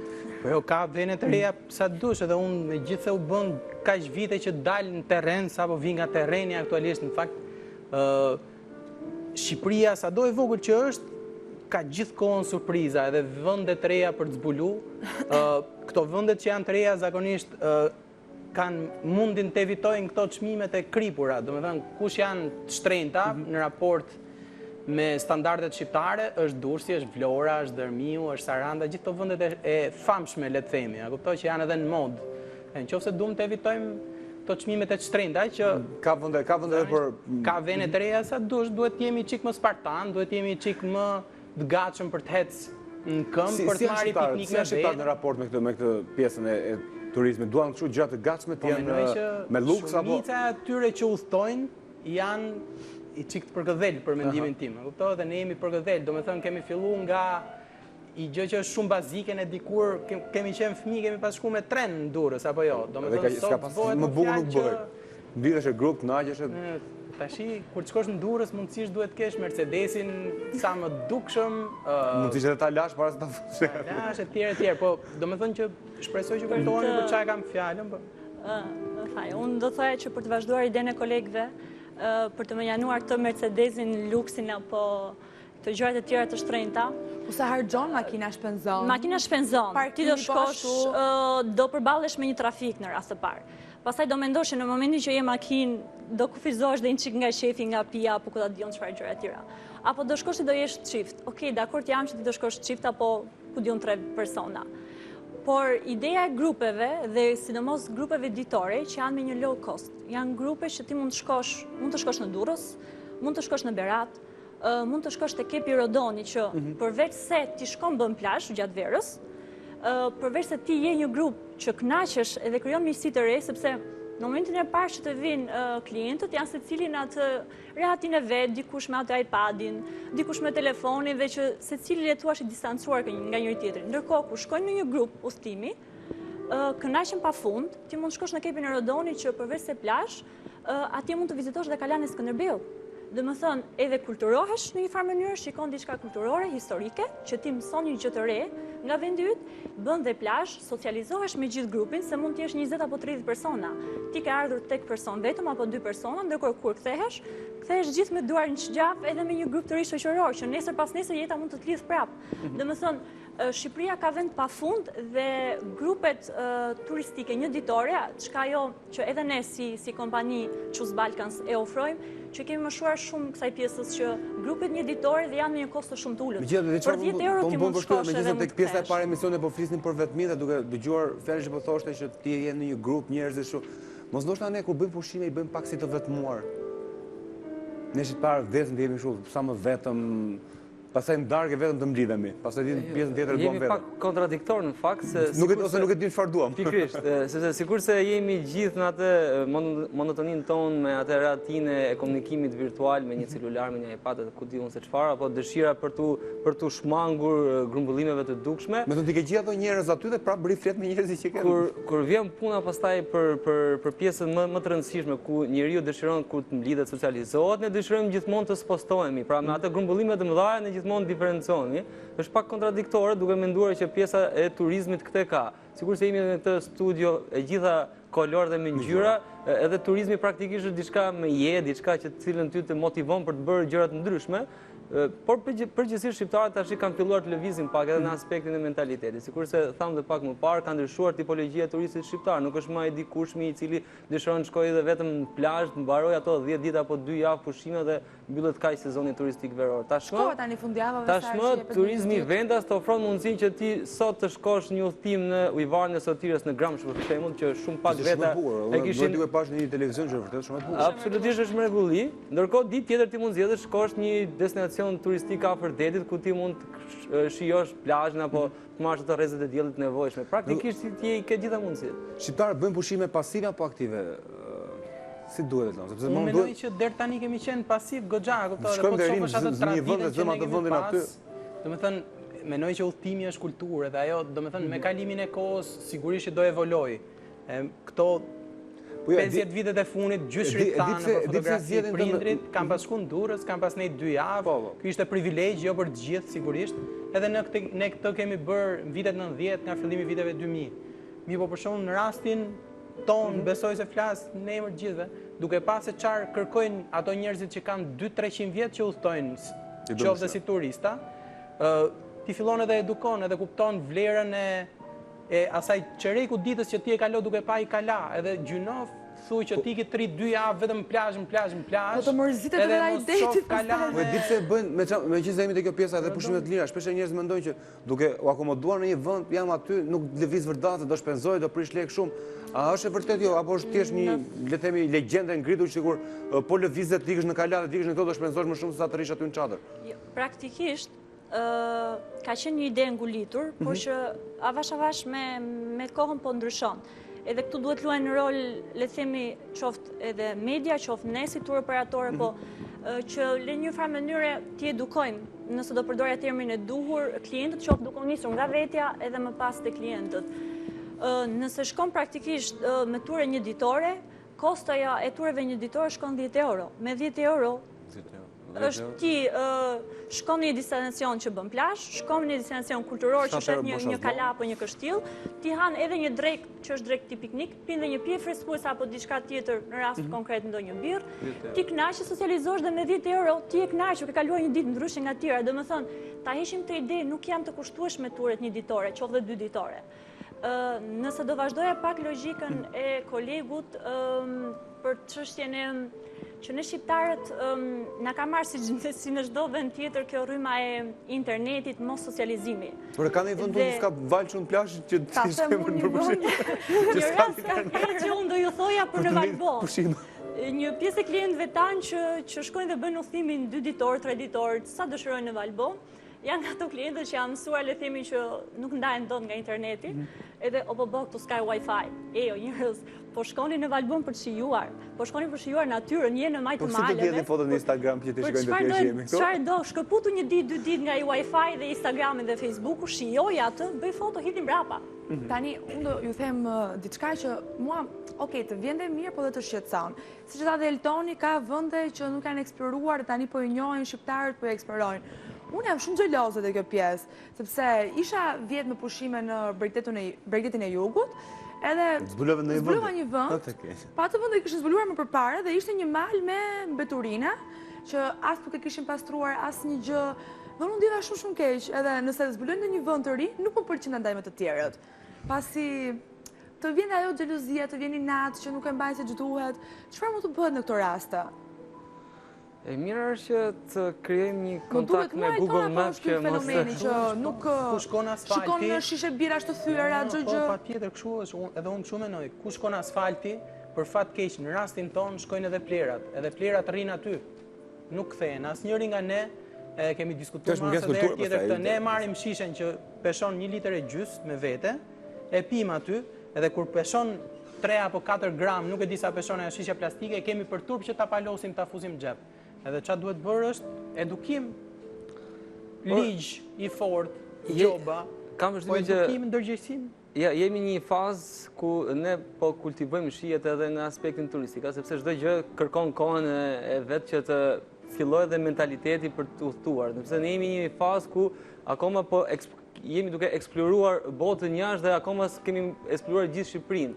Sikurse jemi në fazën që arritin në pikun e ngopjes fakti që gjithë dëshironin të bënin pushime jashtë, tani kemi ardhur në një moment tjetër ku gjithë dëshirojmë të eksplorojmë Shqipërinë. Ideja është që përveç se ta eksplorojmë, të mrekullohemi nga pamjet që gjithë bëhen dëshmitar, ta shijojnë atë ambient, por edhe mos ta ndosin se fundit vitin tjetër të dëshirosh shkosh prapë në atë vend dhe dëshgjesh po tjetër shishe që ti ke ndodhur atë ambient. Dhe kjo është në fakt edhe një nga problematikat të mëdha që has sot dhe turizmin në gjithë rajonin e Bregdetit për faktin e ndotjes që i shkaktohet nga zhvillimi si destinacione turistike, sepse edhe zhvillimi i destinacioneve turistike ka edhe një kosto. Ne urojmë që ta mbajmë këtë kosto sa më të ulët, për shkak se kemi një ambient i cili dhe një peizazh natyror i cili do ta ruajmë si sytë ballës, ndryshe do bëjmë gabimet e konkurrentëve tanë në gjithë rajonin, të cilët e kanë në një mënyrë të pakthyeshme. Kemi edhe disa vende që kemi të pakthyeshme në aspektin, por të paktën këto që kemi të zbuluara, sigurisht se ke zbuluar dhe destinacion që dëshiron që të shkosh vitin tjetër të kënaqesh prapë. Vitin tjetër ka tregu të gjithë që do shkojnë gjithë aty janë. Apo do gjejmë njerëz, do gjejë të populluar.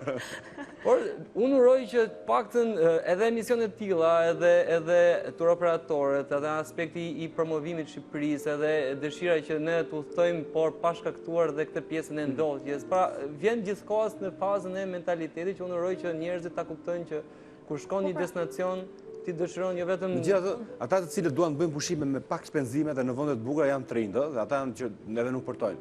Tani Elton ke momentin na japësh ca këshilla ose ca gjëra se si mund të bëjmë pushime ne me pak shpenzime. Unë jam tërësye vesh ndërkohë. Nuk kush jam unë që t'jap. Po për verën këto destinacionet e plazhit mendoj që njërës me investu masë dhe me qera, me inforistrad të vogël që të qonë në për ca vene që me makinë normale në përvojë ndryshme është mirë. Le të themi, edhe sigurisht që me organizu, sidomos për çunat dhe gocat e rinje edhe që s'kan për të marrë një bebe me vete edhe gjithë të lashet edhe të mirat e i bebeje, me eksploru, me hec më shumë në këmbë, kuptohet dhe mendoj që gjithë to, gjipeja mendoj që është e pa eksploru me mjaftueshme, sa njerëz kanë shku në gjipe nga neve. Për shembull, vetëm mos me harru që kur ta marrin atë piknikun se aty s'ka restorante dhe bar njërin tjetër. Po të ketë mundësi, jo po të ketë mundësi, po kjo duhet të jetë detyrueshme, a kupton? Kjo është e rëndësishme. Vene ka për të eksploruar sa të dush. Sa nga ne kanë qenë Kakome. Unë kam shumë pak kanë qenë Kagome. Kagomea është një perlë, është fantastike, s'ka lëviz fare për arsye të ndryshme, s'ka ndryshu me sa di unë paktën. Edhe vetëm gjithmonë mos me harru këtë që ato plerat me i marrë me vete, po pati mundësi i bish cigara, kupton një shishe të vogël bosht, gjithë i fusin bishtat. Ato janë toksike dhe për kalamojt tonë. Pra, shpenzo më pak, kur lëviz shumë këmbë dhe i merr gjërat me vete, bën këto kampinjë këto gjëra, shpenzo më pak. Edhe të shijon më shumë ky lloj udhëtimi kështu, se duhet rrim larg, jo duhet rrim larg, po të eksplorojmë të pjesën tjetër të pushimeve, jo këto pushimet klasike që prenoton në një hotel me 4-5 yje, a thua. Kjo më pëlqen për shumë kur ikën që ikën në këto vendet që janë pak larg nga bregu detit për ishuj të ndryshëm, është ai është lezeti i bukur që ti merr gjërat me vete dhe i ke me birra, me gjitha i fut aty ke skafi, shkon për qef edhe. Shkon në një gjë që është i pa eksploruar, siç e thamë, para gjëri GPS. Shumë Karaburuni është i perl. Nuk të bëhet shkosh për mund të ketë një lokal, dy lokal, nuk të bëhet shkosh, nëse i ke gjërat me vete. Ti kënaqesh më shumë atje se sa të qëndrosh në një hotel. Se nga hoteli, nga klienta, zhurma dhe nga ky luks i lefimi duhet të largohemi. Shkon në hotel, kondicioneri, do zesh në 12 drekës, do bësh plazh, do ikësh prapë të bësh një dush, do hash një drekë. Për shembull, unë që kam qenë gjithmonë njëri që nuk imagjinoja dot çadrën, vetë kanë qenë pushime më të bukura, bleva një çadër, bleva një dyshek. 2 javë në jug, edhe nuk kam shpenzuar fare paratë, më thënë, ishte zgjedhje shumë mirë. Perfekte fare, dhe në këtë raste, unë thoj, ne si Choose Balkans kemi një motiv dhe një slogan. Ta duam Shqipërinë edhe ta promovojmë Shqipërinë, po ta promovojmë rreth parë dhe për shqiptarët në fillimisht. Sepse nëse shqiptarët 1-2 edhe zgjedhin destinacione të huaja, ka një fundjavë të lirë dhe thonë hajde të shkojmë në Malë të Zi. Po pse të shkojnë në Malë të Zi kur ti ke Shqipërinë të pa eksploruar? Ke shqiptarë që nuk kanë qenë në shumë destinacione shqiptare, që nuk e njohin Shqipërinë edhe shkojnë direkte jashtë vendit. Ka edhe një problem, më duket mua se, ju bëni një punë shumë të mirë, po ka vende që më përpara nuk ishin shumë të populluara dhe mund të gjej një hotel ose një dhomë, apartament nga këto gratë e fshatit dhe gjej me një çmim shumë të mirë. Ndërkohë që sot, duke qenë se ju bëni atë lobingun tuaj, ata ka arritur shumë çmime. Tanita, atëherë këtu në këtë pikë ka dhe ne si tur operator që ne si Choose Balkans apo një tjetër. Standardi dhe shritur shërbimi, ndoshta është kjo. Jo, shërbimi është i njëjtë, është rritur çmimi duket mua. Kemi alternativa të tjera që janë apartamentet me qira ditore apo dhe javore apo mujore, që janë shumë komode, shumë të rehatshme. Ti shkon në Bregdet, ne kemi në pothuajse në gjitha pikat e Shqipërisë, ashtu si kundër në Tiranë, ke një apartament të plot me dhomë gjumi me kuzhinë, edhe me sallon, që kemi një çmim 3.000 lek nata apo 3.500 lek nata, që është një çmim fantastik, që ti aty mund të akomodohen 4-5, po kur është i madh apartamenti dhe 6 persona. Edhe 50 euro tjetër, edhe 50 euro tjetër. Shifra ndahet në 3 veta, mund të ndahet në 3-4 veta. Ti duket shumë kriti se ti pagu vetë, prandaj duket shumë ty. Bon grup edhe paguaj ndaj për gjysmë. Ne apartamentin të plot dhe pastaj mund të futen 5-6 persona që mund të akomodohen rehat në rastet kur është 2+1 apartamenti apo 3-4 persona. Edhe praktikisht je rehat, je në qetësinë tënde.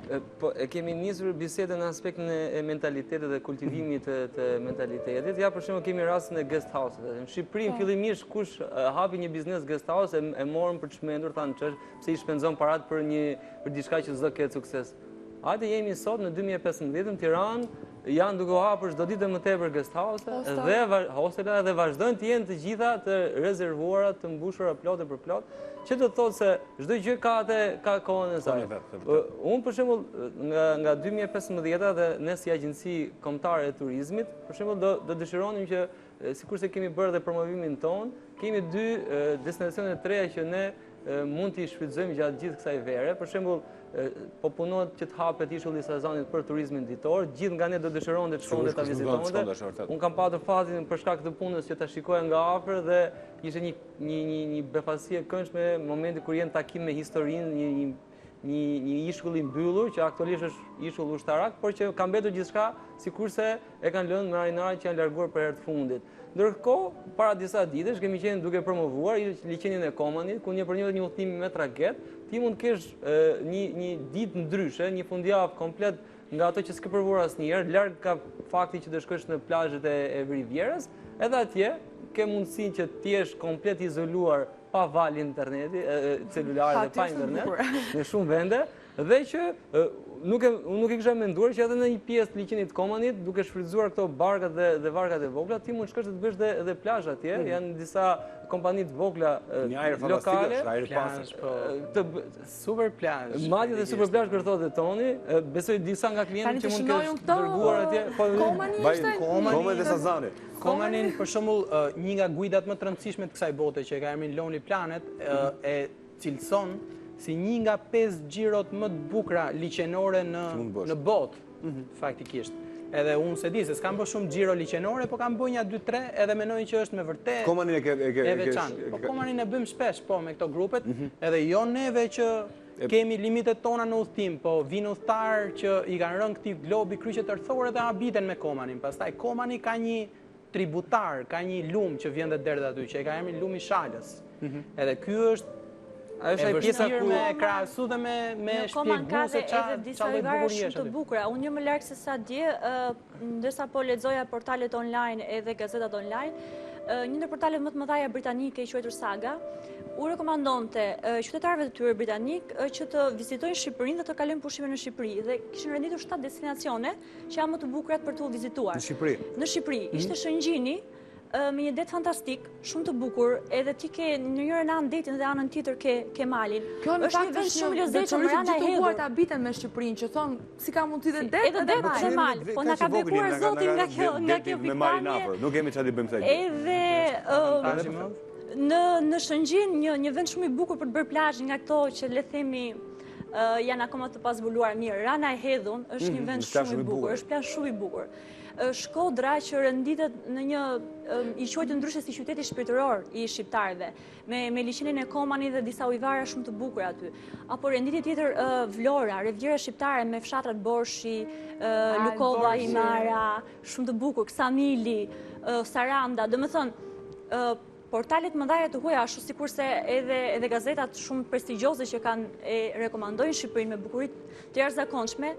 Mendoj që nga kjo pikpamje, unë duke patur dhe pak profesion e medias më përpara, do duhet që të bëjmë një çik më tepër punë që ta promovojmë. Duhet punë, po unë për shembull këtë problem kam, që ndonjëherë detyrohen dhe shqiptarët të ikin në Malzi, në vende të tjera pasi ka më pak kosto, duke qenë se të huarit vinë këtu dhe Shqipëria normale është një perle, ata e zbulojnë, rriten çmimet për të huajt dhe rriten çmimet edhe për ne pastaj. Jo, e di kush është problemi në këtë rast që unë do e quaj si problem që realisht është.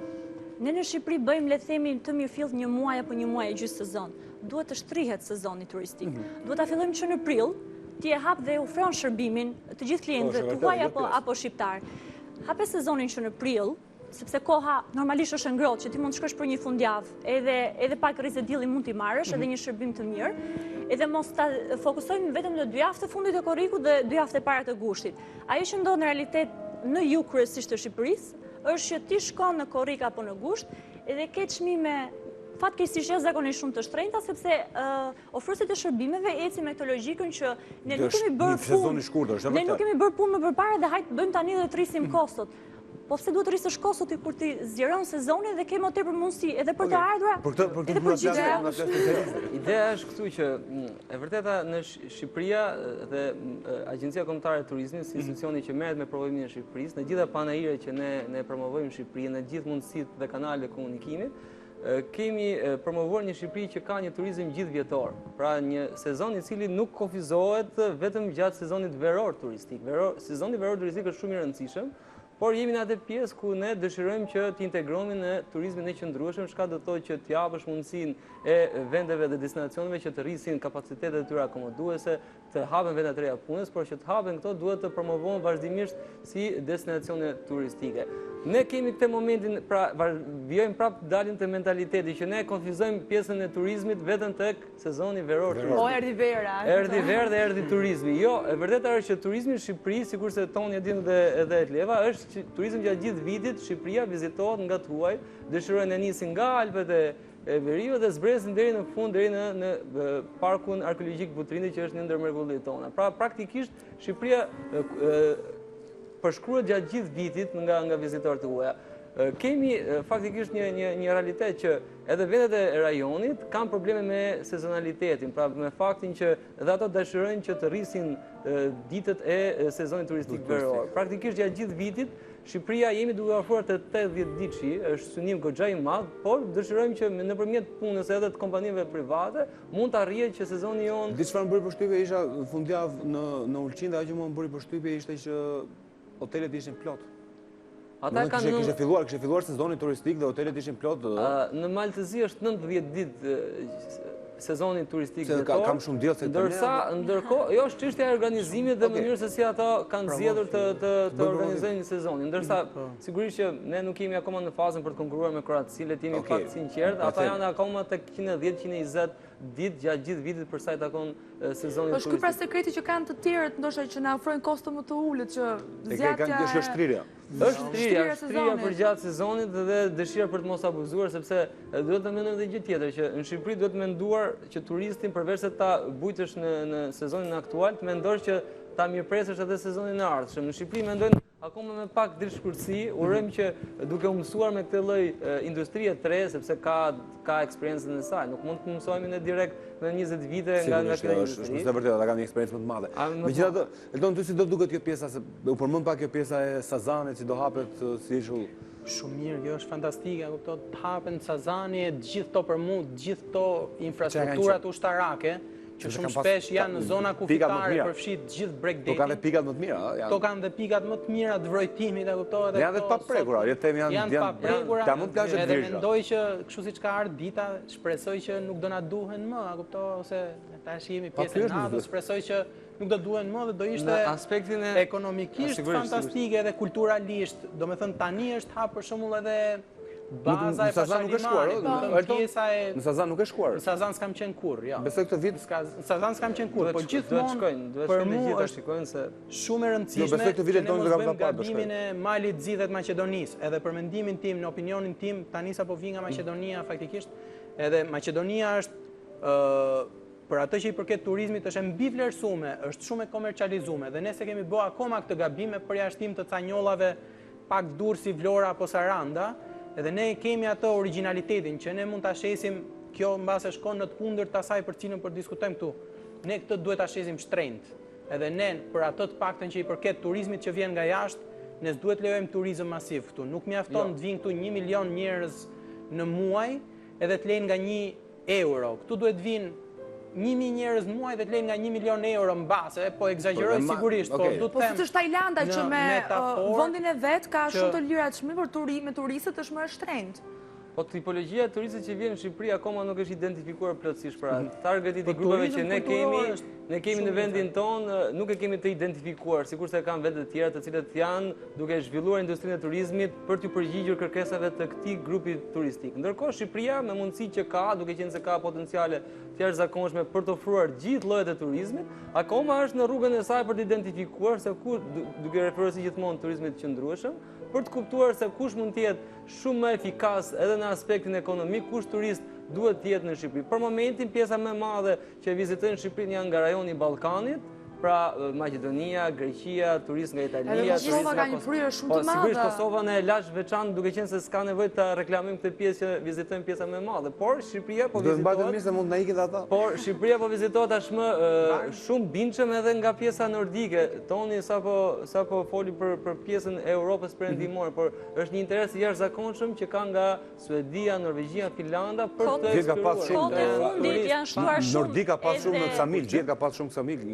Turisti mesatar nga vendet nordike, këtu në Shqipëria i gjen parajsën, sepse duke referuar standardet, jo përveç faktit të klimës, por edhe në aspektin e standardit ekonomik, ai një turist mesatar nga vendet nordike, në Shqipëri ai do gjej vetveten, edhe do i duket sigurisht absolutisht në një parajs. Po ndoshta ne po mendojmë më shumë për të huar se sa për vetë shqiptarët.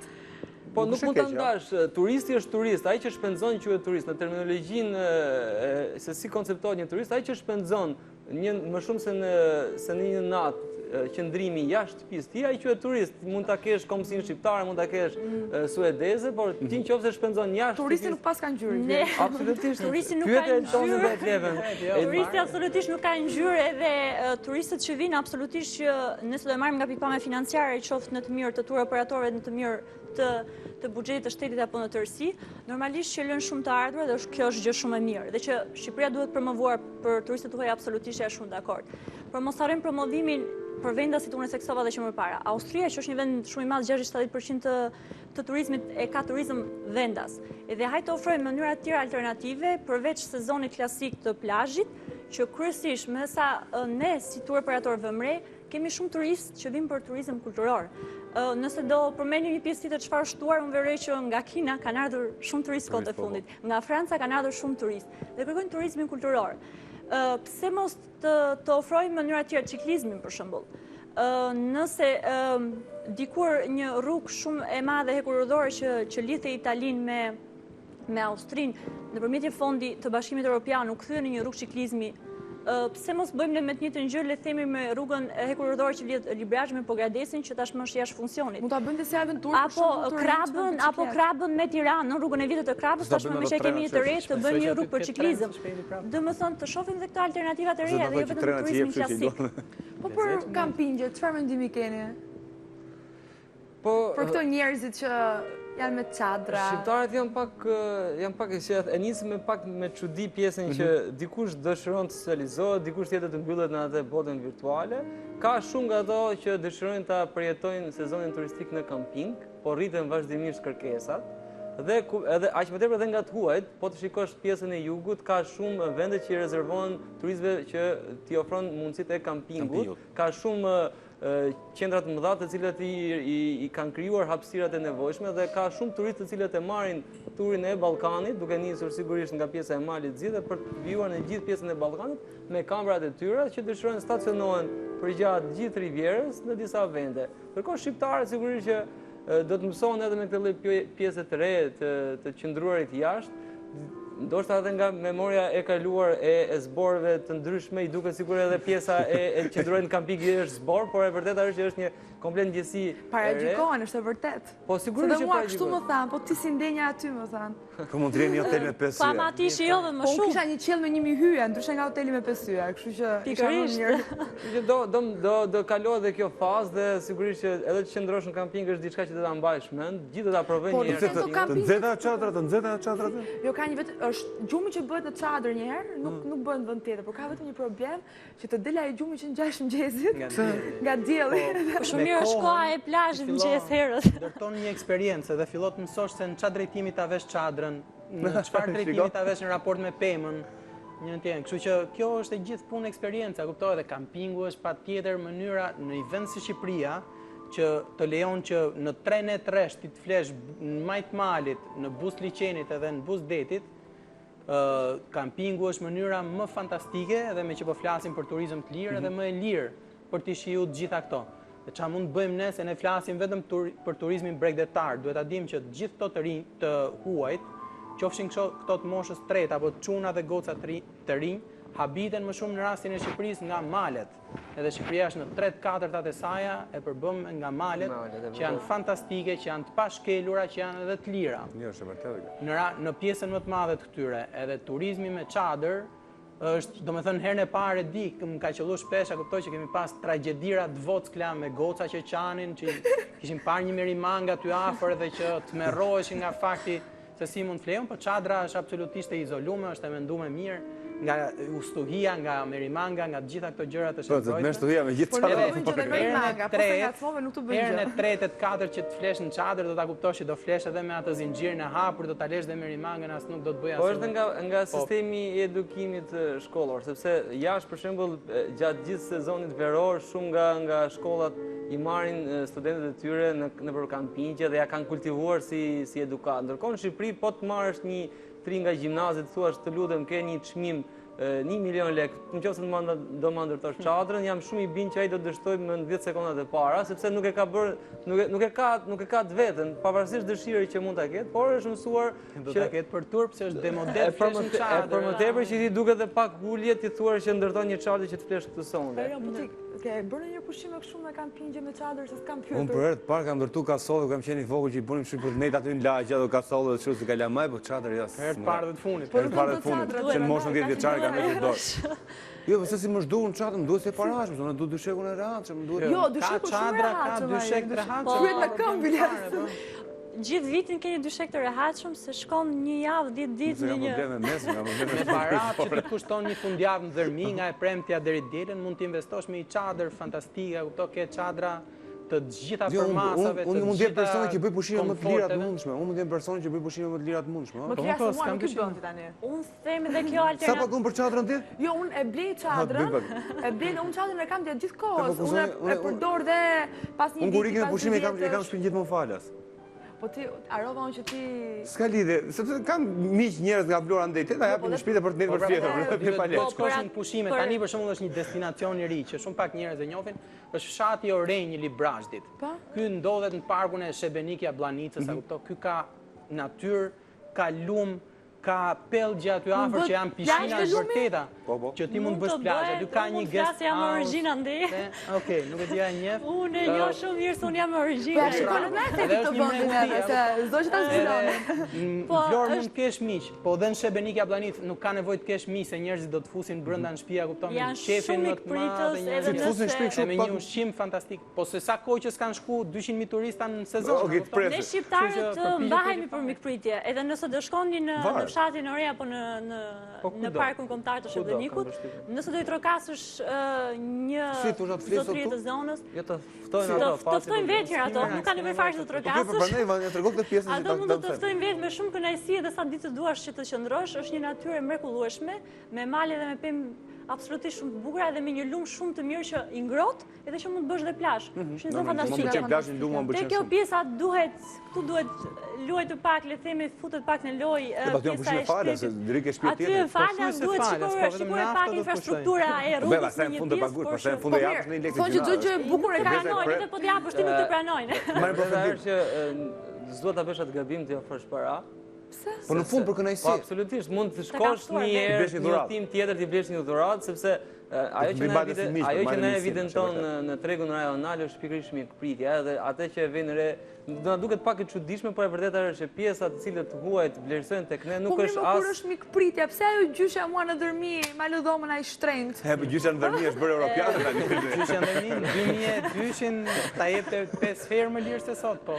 Është gjithmonë ajo komercializimi që është rrezik, po nga ana tjetër patjetër që duhet me fituar një parë. Të merrten në shtëpi kishte rrugë. Unë do ju ftoja me shumë kënaqësi në fshatin nga ku kam origjinën, kështu që falas fare keni pushime falas. Po më lajm disa këshilla për shembull për orë, si quhesh edhe një herë? Orenj. Për Orenjën, disa këshilla, çfarë duhet marrë? Mund të shkosh në kamping aty. Aty mund të ndërtosh edhe një çadër në fushat se ka lëndina shumë të bukura me edhe nëse të duhet që do të duash që të flesh në kamping. Po aty ka njerëz shumë bujar me shtëpi të mëdha, janë shtëpi të vjetra tipike me gurë të mëdhej, që janë shumë të freskëta, nuk ke nevojë as për kondicioner, mund të flesh me jorgan në verë, aq të freskëta janë. Dhe që thjesht do të duhet një bluzë trash për në darkë. Po për ushqim çka ka për ushqim Qa nuk ka atje për ushqim në fakt. Nuk ka për ushqim. Edhe problemi është që janë të gjitha bio dhe ne që shkojmë nga qyteti ndoshta ata nuk përshtaten mirë me këtë lloj ushqimi. Pse më dukesh mua tani sikur të tre nga ju duke imagjinuar për pushimet tani jeni duke imagjinuar pushimet tuaja të ardhshme në të vend do t'i bëni. Jo, unë kam paktën 2 javë të fundit për shkak të punës që kam përshkruar një pjesë të madhe të territorit. I ke bërë pushimet me punën? Praktikisht jo, dëshira që unë të quaj pushim faktin që udhton. Kjo është pjesa më fantastike e pushimit. Para disa ditësh ishte liçeni i Komanit që Agjencia Kombëtare e Turizmit promovoi si destinacion që është aktualisht turistik, por që ka nevojë akoma të promovohet. Ishte një boat trip party me 500 tri nga Kosova dhe Shqipëria, të cilët nuk pash asnjëri me celularën në dorë, gjithë ishin duke u kënaqur dhe duke shijuar mrekullit. Por si bëhet për të ngrënë aty tek këto vendet në Koman? Ke bujtinat për të filluar të flihet në Valbon. Po mirë, jo, po pjesë ose mund të pjesë shumë veta që s'kan qenë ndonjëherë. Nga Komani do kalohet në Firs dhe pastaj është akomodimi në bujtina tradicionale të Valbonës, që është me një ushqim të mrekullueshëm bio, edhe që ato zotërit e mikpritës të bujtinave janë shumë të mirë dhe që të mirëpresim një dashamirësi aq të madhe, dhe që ku ngrish mëngjes matarin e pastër aty në Valbon të kënaqet shpirti kur i thot populli. Pra, tani që jemi shumë para sezonit veror, domethënë që s'ka filluar ende tek ne sezoni turistik tamam, siç duhet, domethënë pushimet në ditë, në Korrik fillon merren lejet dhe këto gjërat për qytetarët. Në gusht. Po fillon 15 ditë që dyti Korriku dhe pjesa tjetër e gushtit janë ato të cilët ne marrim më shumë leje për të shkuar për të pushime. Këto 2-3 ditët që kemi pushim shumë premten, shtunën, dielën, kush janë destinacionet më të mira për t'i kaluar tashmë para sezonit? Unë do thoja, nëse do marrim 2 apo 3 ditë, do rekomandonim Valbonën, Thethin, Këlmendin, Razmën. Pra mos shkojmë në det, a lëm detin për ato pushime më të Nëse do duam det, kemi plazhin e Gjeneralit, kemi Kepin e Rodonit, kemi rafting në kanionet e Osumit të Beratit, që është shumë bukur. Ke një eksperiencë fantastike duke bërë rafting, ndërkohë që mund të vizitosh dhe qytetin e bukur dhe historik të Beratit. Po shpenzon shumë? Po pra për... Janë me çmime, relativisht janë shumë çmime të arsyeshme që nuk... Të gjitha, ne i ofrojmë vetë udhëtimet 2 ditore me një çmim, me një low cost që relativisht, nëse do të them janë, thash, udhëtimet 1 ditore me 10 euro janë absolutisht janë fantastike. Ndërkohë me 30 apo 40 euro nëse do shkosh një destinacion më të largët për 2 apo 3 ditë, me të gjitha të përfshira, me akomodim, me ushqim, me çdo gjë, janë me çmime fantastike. Mund të shkosh në Pogradec, në Lin, është mrekulli. Për një fundjavë. Lini është me vërtet një mrekulli. E bukura e kohëve që po jetojmë është se edhe në Shqipëri tashmë fal edhe punës që bën agjenci sikurse është Eltoni apo edhe Etleva, është se shqiptarët tashmë ka filluar dhe të orientohen dhe kërkojnë këshilla nga agjenci turistike dhe tur operatorët. Më përpara i duke sikur po paguani diçka që edhe mund të mos e paguajnë. Por e vërteta është që profesionistë të fushës janë ata të cilët t'japin udhëzimet e duhura, t'japin destinacionin që ti dëshiron të shkosh, t'japin ofertën e duhur. Dhe ky ndryshim, pra, ky ka përcim shumë i madh, sepse ky mos besim në raport me këto lloj agjencish, duke qenë se kanë qenë të panjohura për shqiptarët, ka ardhur duke u përmirësuar dhe tashmë dikush mund të futet në faqen e Albanian Trip apo Choose Balkan apo në kudo në faqet e kompanive shqiptare për të marrë një informacion që më përpara i mungonte një turist shqiptar dhe kjo sjell sigurisht që të dynden dhe ato gjyshet sikurse në Librazh apo në Komën apo kudo tjetër, të kenë ato njerëzit që i trokasin të dera për t'i buajtur për diçka. Po ajo Ujvara që përmendën në fillim se kishte Sotirës është bërë tashmë destinacion turistik apo ka qenë? Ka qenë tashmë po promovohet. Unë për veten time tani nuk ka qenë shumë 2-3-4 javë ose një muaj mund të kem ose 2 muaj mund të kem që kam dëgjuar diku dhe më radh pashi kishte shumë mirë si shkone. Në fakt më përpara ka qenë vetëm në të pjesën që e njeh kush Etleva, hajt po marr mishë. Si bëhet vetëm ditor, bëhet vetëm ditor, pushim. Jo, po mund të ngrish kampin atje. Nuk pengon ty të shkosh me çadër. Si quhet tani ta shkruaj Livara e Sotirës është mrekullueshme që kohë fundit është vizituar shumë edhe nga turistët e huaj. Është jashtëzakonisht shumë. Edhe nga Kosova kishte shumë. Po, absolutisht po. Po pse ku ka marrë informacionin këta se mund të kem. Ky është problemi se ku ka marrë informacionin huaj dhe ne në Shqipëri nuk i dim. Pra ja duhet të promovojmë më shumë vendin tonë. Edhe shikon vetëm turistë huaj të cilët më kanë dëshirë të thonë shikojnë gjëra të reja. Shqipëri janë me atë rutinën e zakonshme, hypim makinës, hajde po ikim aty ku kemi shkuar për herë. Merr telefon, bëhet pazari për dhomën. Megjithatë që e lehtësoj jetën e udhëtarit tash i qoftë edhe lokale, është TripAdvisor më s'ka nevojë fare, kupton, shkon TripAdvisor, thuaj çfarë janë atraksionet rrotull Beratit, edhe do ta shohësh që do t'japi shumicën e këtyre. TripAdvisor, unë them që shqiptarët kanë filluar për shkak nuk kanë bërë like në Facebook edhe marr gjithmonë këshilla updatojmë të reja të pushimeve të fundit dhe gjë shumë mirë. Informacioni ka filluar të qarkullojë, por problemi është se akoma kemi pak turizëm dembelash në Shqipëri që janë mësuar me atë rutinë e zakonshme, po çdo vit dregin në fundjavë ashtu sepse këtu është e klabi, në fundjavë do shkojmë klab. Po, për fakt është që shqiptarët edhe dëgjojnë këshillat. Në momenti që vjen klienti në zyrë të zëmë në Choose Balkan, se dhe unë i them gjë, pse do shpenzosh x euro, ku di unë, 300 euro, 400 euro të zëmë, të shkosh ti një fundjavë në Malin e Zi, kur ti me 30 euro apo 20 euro mund të shkosh në Valbon edhe ke një udhëtim fantastik, edhe provon diçka të re, dhe më thënë, duhet gjithmonë edukimi dhe të luajmë rol më tepër. Në momentin që ju sugjeron apo sugjeron këtë pjesën e alternativës që shkon plazh, mos shkon në një hotel të shtrenjtë, po merr një apartament me qira që ti mund ta akomodosh gjithë familjen. Shkon rrit 2-3 ditë aty në atë plazh dhe pastaj ndryshon dhe shkon në një plazh tjetër dhe shikon një eksploron një vend të ri. Dhe në momentin që ja këshillon, thon, okay, çka interesante. Edhe në një farë mënyrë fillojnë dhe edukojnë dhe dëgjojnë. Ne kuptojmë kush janë moshat, të cilat janë më të apasionuara pas këtyre eksplorimeve. Po në rastin tonë ka nga gjitha moshat, ose që preferojnë të eksplorojnë natyrë janë të një moshat mesme në rastin tonë. Edhe fokusi jonë është turizmi të huajve që vinë në Shqipëri, pjesa më e madhe. Edhe këto janë një moshat mesme. Çfarë ndodh aktualisht, edhe ky është i fenomeni 3-4 viteve të fundit paktën në rastin tonë, edhe jo më larg se dje ka ardhur një gazetare, shkrimtare që po shkruan një artikull në këtë prizëm, është turizmi i familjeve, ato që po vinë me fëmijë dhe deri para 4-5 vjetësh këto kanë pas frikë me ardh për vete, jo me marr fëmijën 2-3 vjeç dhe me sjell. Kjo është Lina Gryen, një gjermane që është fotografe dhe gazetare që ju kërku duke qenë se kishte qenë në Shqipëri para 3 vjetësh me një gocë të vogël që në atë kohë ishte 7 vjeç, edhe tani është 10 vjeç. Erdhi dhe me një gocë të vogël 19 muajshe dje, edhe do bëj një udhtim nëpër Shqipëri.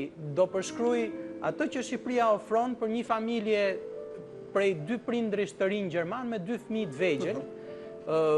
Edhe mendoj që në këtë prizëm për shembull ka shumë interes. Ka jashtëzakonisht interes. Këto janë turistë të përgjegjshëm që kanë parë për të harxhuar, pra ekonominë këto injektojnë paranë ekonomi, ndërkohë që janë edhe turizëm të turistë kujdesshëm.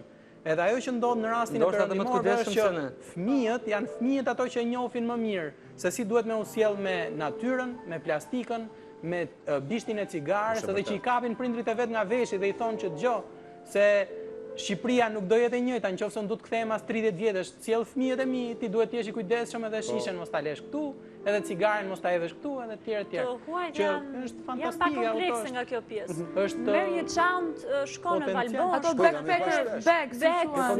backpack, janë rehat fare. Janë poshtohen më shumë sepse është menduar ajo tipologjia e turistit që merr çantën dhe ikën dhe bën pushime të lira. Jo, absolutisht.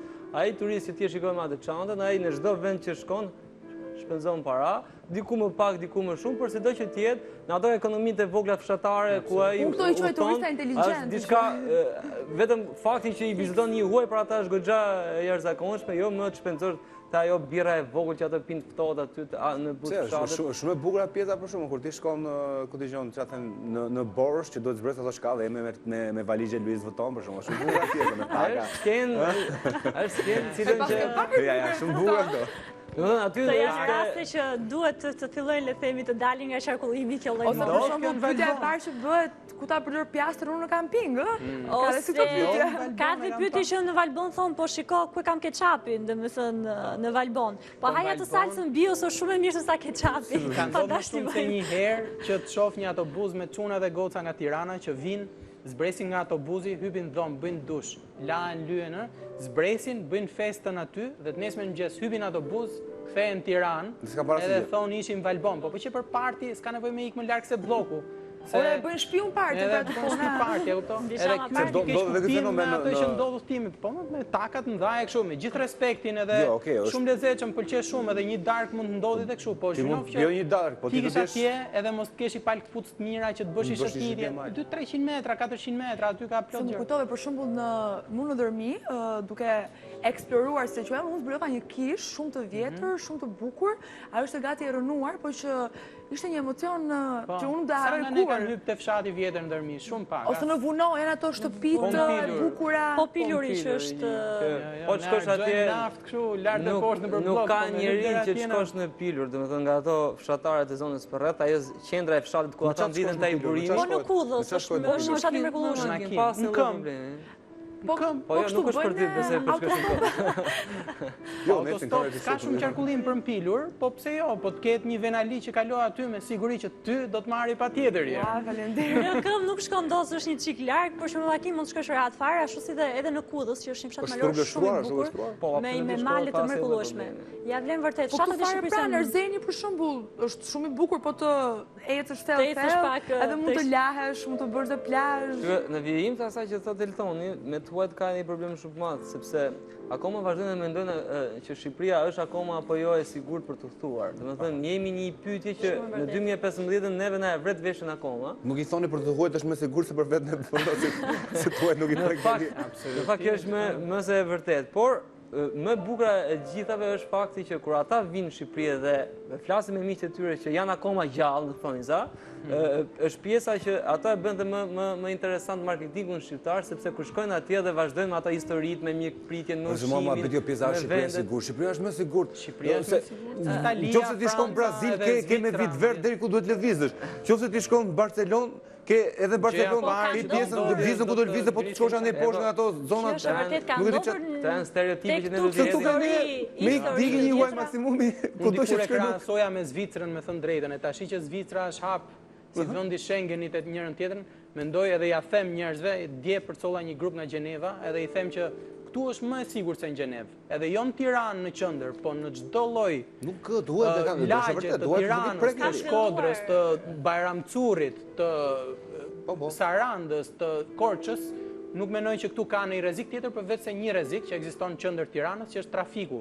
Edhe prioriteti i këmbësorëve, po që dhe në këtë rast kur janë të huaj njerëzit janë shumë të respektueshëm, janë ka ndodhur ndoshta histori diku tek këtu të vogla më përpara dhe ka qenë kjo pjesa e pasigurisë, duke pasur parasysh edhe historinë e Shqipërisë e gjëra me radhë.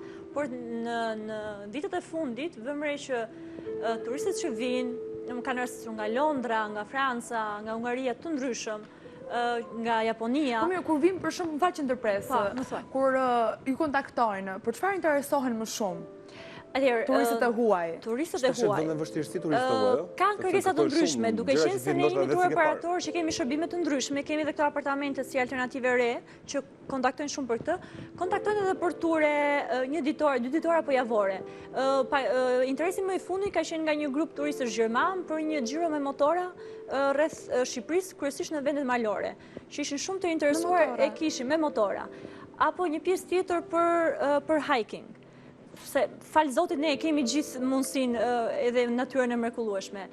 Dhe vinë kontaktojnë, vinë pak me atë frikën që thamë fillimisht, që çështja e sigurisë, po shiko, a ka bankomat, a ka banka, a thua se Shqipëria është në një vend kështu i përhumbur. Dhe kur vinë këtu, që shohin çdo gjë në rregull, një bujari, një dashamirësi dhe shqiptar shumë të gatshëm të gjinshëm. Edhe vetë ne shqiptarët kemi probleme me veten tonë, edhe ne vetë shqiptarët kemi probleme me veten tonë në këtë aspekt. Për shembull, më ka ndodhur diçka duke fol me një shoqen time dhe i thash ku je, jam në një qytet, X qytet në veri.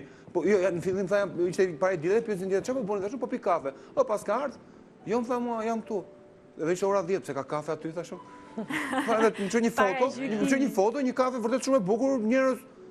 Thash nuk e mendoja tash që mund të kishte kafe në orën 10. Jo, nuk e mendoja i thash në orën 10 mund të kishte në qytet njerëz ku je ti thash. Filloi duke qesh.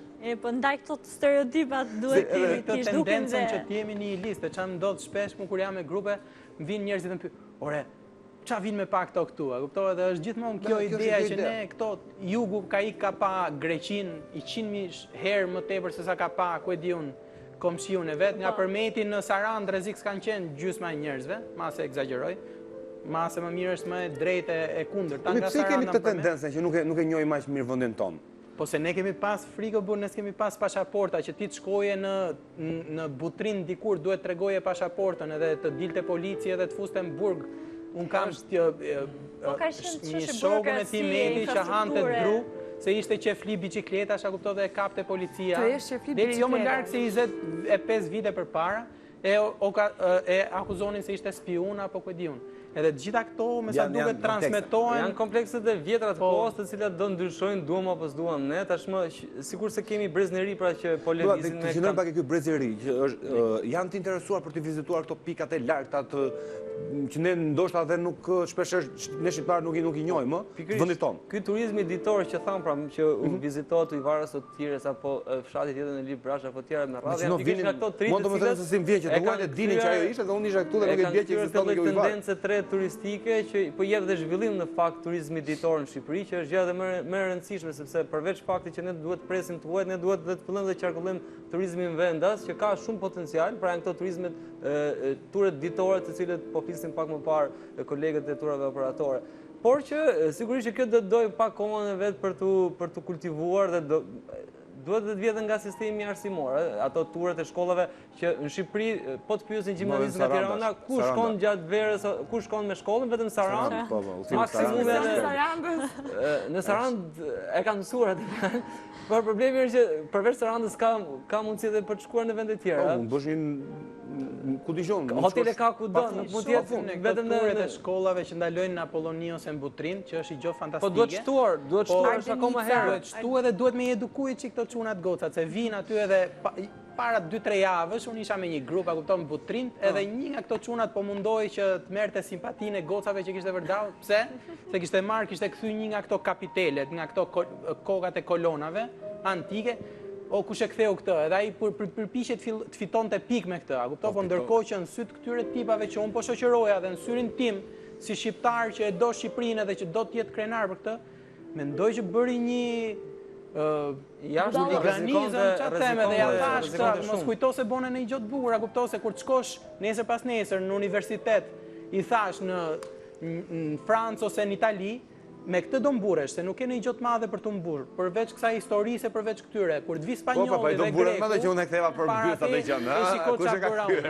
Edhe thjesht duhet me u eduku në këtë pikpamje, edhe pak. Kuptoj edhe kur të shkosh aty sigurisht që të bësh gallat, se ti je aty për gallat. Ne kemi shumë për të ashtu tek e pjesa. Po se i merr dy fjalë nga historia edhe nesër kur tikesh në Zvicër apo në Francë në universitet, ti thush asaj gocës që ne kemi një problem kompleks masi, ne mburemi me ato që ka Franca në Shqipëri, që kam qenë Eksakt, po me këtë nuk i abisim francezët, po me Butrindin i abisim edhe i çudisim me superlativa. Vërtet është që meqense folëm pak për Butrindin, Butrindi është ndër 10 paraqet më të bukura natyrore në Europë. Jo vetëm para 2-3 javësh ishte The Guardian që nxirrte si një paraqet më të rëndësishme të Europës. Kur nxjerr The Guardian është absolutisht diçka, po jo vetëm, është e gjithë media e cila të paktën për aspektin natyror dhe arkeologjik se është ndër paraqet e vetme që është ngritur. Sa miqë se kanë bërë hotel, se kanë marrë ndonjëherë ta bënë hotel. Mos jepi dera aty larg shoh. Kanë shtuar mirë, si se kanë marrë, jo, ai nuk bëhet. Shembulli mirë i menaxhimit tani se mund të ishte bërë hotel dhe lokal, mos e duhet çudi. Aty mund bëhet edhe klub veror, shumë i bukur. Mos e duhet çudi. Mos jepni më ide. Nuk bëhet më, e harrohesh, më ka UNESCO, ka marrë UNESCO në dorë, nuk ka shanse të bëhet. Kjo është e mira që të paktën Berati, Gjirokastra, Butrindi janë që edhe me UNESCO dhe rrezikojnë. Fatmirësisht. Jo më të ishin. Po kujtim. Do të pyes pa kujtimin, duke qenë se nuk e di, më duket si njëri shumë praktik në jetën e përditshme. Kush ka qenë vendi, se disa nga vendet që ke bërë pushime të paharrueshme me shumë pak kosta? Qëse janë në Shqipëri akoma më mirë. Të paharrueshme është fjalë e madhe, po të bukura. Të bukura? Në Ksamil. Por para sa vitesh apo? Para 2 vitesh. Vjet nuk isha. Unë i kushtoj shumë rëndësi me kë njeriu vendos ose zgjedh të bëj pushime. Me shoqen, me shokun, me prindrit, me familje, me fëmijët, me një grup mik. Kjo është më e rëndësishmja. Më pas vin, mendoj unë, si i rritur, gjithçka çfarë ofrojnë gujdet turistike. Kjo s'do të thotë që nuk mund të pushosh bukur në Malzi apo në Kroaci, po në këto vite kam vjedhur të jem pushues në vendin tim. Nuk e di pse. Mall, kujtimet vjetra, trenisë etj. Po kam ngelur shumë pikënaqje. Gjithmonë i vë rëndësi shoqërisë dhe miqësisë që ti ke ato 2 javë apo 3 javë apo 10 ditë. Mirë, të pëlqen më shumë pushimet në Shqipëri këto 10 vite apo para këtyre 10 viteve kur ke qenë më i ri? Jo, ku kam qenë më i ri është nuk ka rëndësi ku pushon, sepse është shumë e rëndësishme që ti je 20 vjeç apo 22 sa je ti. Kështu që drejtoheshim drejt Durrësit me ato trenin e shkret, po që vjen një moment që e kërkon dhe se kemë, ose dikur drejt Sarandës, kam bërë pushime të bukura me familjen, kam qenë 15-16 vjeç. Në një fundjavë në Vlorë, kaq e njoh shumë pak Shqipërinë, ky është turp, po që kështu me erdhjeta. Po ka vende të mrekullueshme, kam qenë me Petri Boza në Miss Globe në Valbon dhe aty. Po të lëvizësh me Petri Boza. Duhet ketë shumë, po më vjen keq që vendet më të bukura në Shqipëri eksplorojnë fillimisht turistët e huaj, pastaj na vjen radha jonë. Kështu që kjo besoj për fajin tonë. Natyrisht për fajin tonë. Sa mirë kujtimi tha unë zgjodha vendin tim, kështu që ndaj dhe ne shqiptarë fillimisht të zgjidhim një herë vendin tonë, të eksplorojmë vendin tonë. Nuk dua të luaj patriotin, jo, po që në këtë moment, në këto vite më pëlqen. Jo, është vërtet një zgjedhje vërtet ndjeshat. Thuaj një shqiptari të bënd atë që bëri Edi Durham, qëndroi i vit në atë grop madhe natyrore sikurse është Thethi, qëndronte pra aq kohë sa qëndroi Edi Durham dhe të bënte një libër. As nuk e çon në përmend në Po sepse e frymëzoi ai Thethi Edi Durhamin. Po ti thua një shqiptar që shkosh në Thethi duket sikur po ai internon. Jo, më solli kujtimi një ide shumë mirë në mendje kur përmendi regjistorin Petri Boza, është diçka vërtet shumë interesante, ëh. Po të jesh të bredhesh me to, se po të shikosh për shembull klipet e Miss Shqipërisë, Miss Globit, po qoftë edhe vendet ku xhiron për netat e klipit. Në shpella për shembull që nuk i njeh. Është fantastike, mund zbulosh vendet, nuk e di, është një person që për mua është nuk e di se ku i gjen ato vende, por që zgjidh sa pika turistike vërtet që shumë nga ne nuk i dinë se ku janë. Mos e mendosh që janë në Shqipëri, ëh? Po janë në Shqipëri, kur i mendon në fund është një promovim besoj shumë i mirë dhe që ai bën Shqipërisë të botës. Për shembull, nuk e di se për xhirimet e kalendarit se ku kishte qenë se ç'kishte kaq. Po është maniak ai, prandaj. Okej, dhe kjo është gjë shumë e mirë, jo. Jo, është një ide e mirë për të bërë pushime dhe për të parë vende të bukura. Ndiqni atë, ndjekësh ato pjesë që ai xhiron dhe është vërtet fantastike. Por kjo shpella piratëve për shembull, se mami im dhe babin tim, ata e njohin në plazh domethënë dhe kanë kështu nostalgji. sa herë që shkoja me pushime, ma bëj shko të Shpella Piratëve, Sa e të është shumë bukur që bukur. A ekziston në Shqipëri ky turizmi që të huaj të Shpella Piratëve? kërkojnë të eksplorojnë shpellat të S'kishte piratat e ndryshme? vajta, unë ka gënjur, s'kishte piratat. Përsa piratët mos Jo, ishte do atëherë kishte varka për shembull që nuk ka qenë fatkeqësisht peshatar. brenda në shpellë. Unë më vë larg se sa vjet kam qenë. Legjend për fillim turist. Jo, se kam foto që kanë qenë brenda, i kam parë, kështu që Por nuk është më... Unë vjet isha në vetë personalisht tek Shpella e Piratëve dhe po do na duhej që të merrnim skaf që të shkonin vetëm sa ta shikonin dhe pastaj të ndalonim Mos e kanë ngel nga filmi Shpella e Piratëve kodën. për në gjipe, po nuk kemë atë mundësinë që ti të marrësh një vark të vogël të futesh ta shohësh. Thjesht i shkon në një skaf, e shikon pa nga jashtë, do kthehesh pastaj mund ndalosh në gjipet, ai gjyri mrekullueshëm që ti mund të ndalosh aty dhe të bësh plazhin, s'është akoma le të themi kështu i virgjër. Sa pirat falso atje që duhet të janë pirat. jo kishte mirë. Me që më kujtove filmin, është dhe kjo aspekti i llojit promovimi ndryshe dhe dëshira për të shkuar në vende, për shembull në Tushemisht, gjithë kanë dëshirë të shkojnë të bëjnë fotografi me ja si mund kthehet nga një film në një destinacion turistik i cili e pasuron dhe i jep një ide. Bravo aty që ka vajt mendja për ta bërë atë busin atje. Ajo është jo vetëm për të nderuar një figurë artistike dhe artiste jashtëzakonshme shqiptare, por edhe në aspektin turistik i jep rëndësi dhe vlerë një destinacioni i cili gjithë shkojnë në Tushemisht dhe ka një fotografi me Teta Olgën. Tushemishti është shumë i kërkuar, unë shikoj edhe nga turistët e huaj.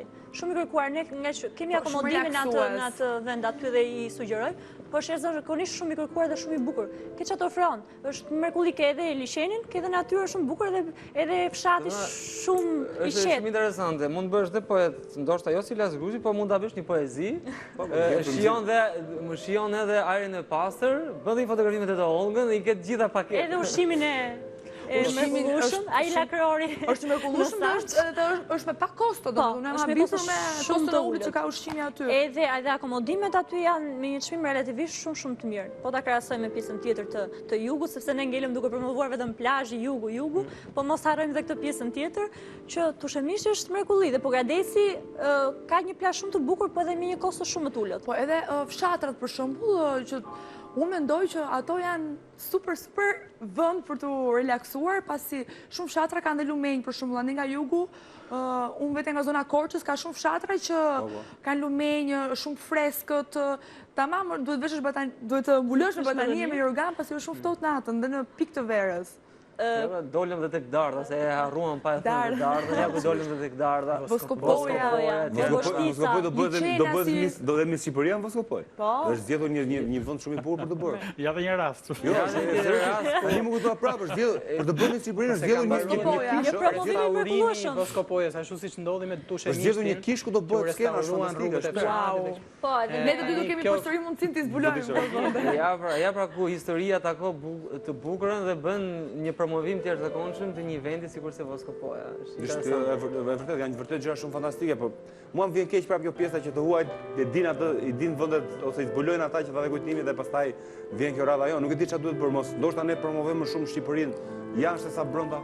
Jo, ne promovojmë sepse ja edhe këto agjenci që ishin këtu sot e patën mundësinë që t'i shprehin atyre që e shikojnë dhe nuk rrinë para celularit, patën mund t'ishin duke parë televizorin dhe kishin marrë 2-3 shënime, sigurisht se po Kristi shënoi, paktën sigurt të shkonte dhe t'u thonin me 2-3 destinacione që u rekomanduan nga kolegët do t'ishte diçka e shtuar në memorien e tyre.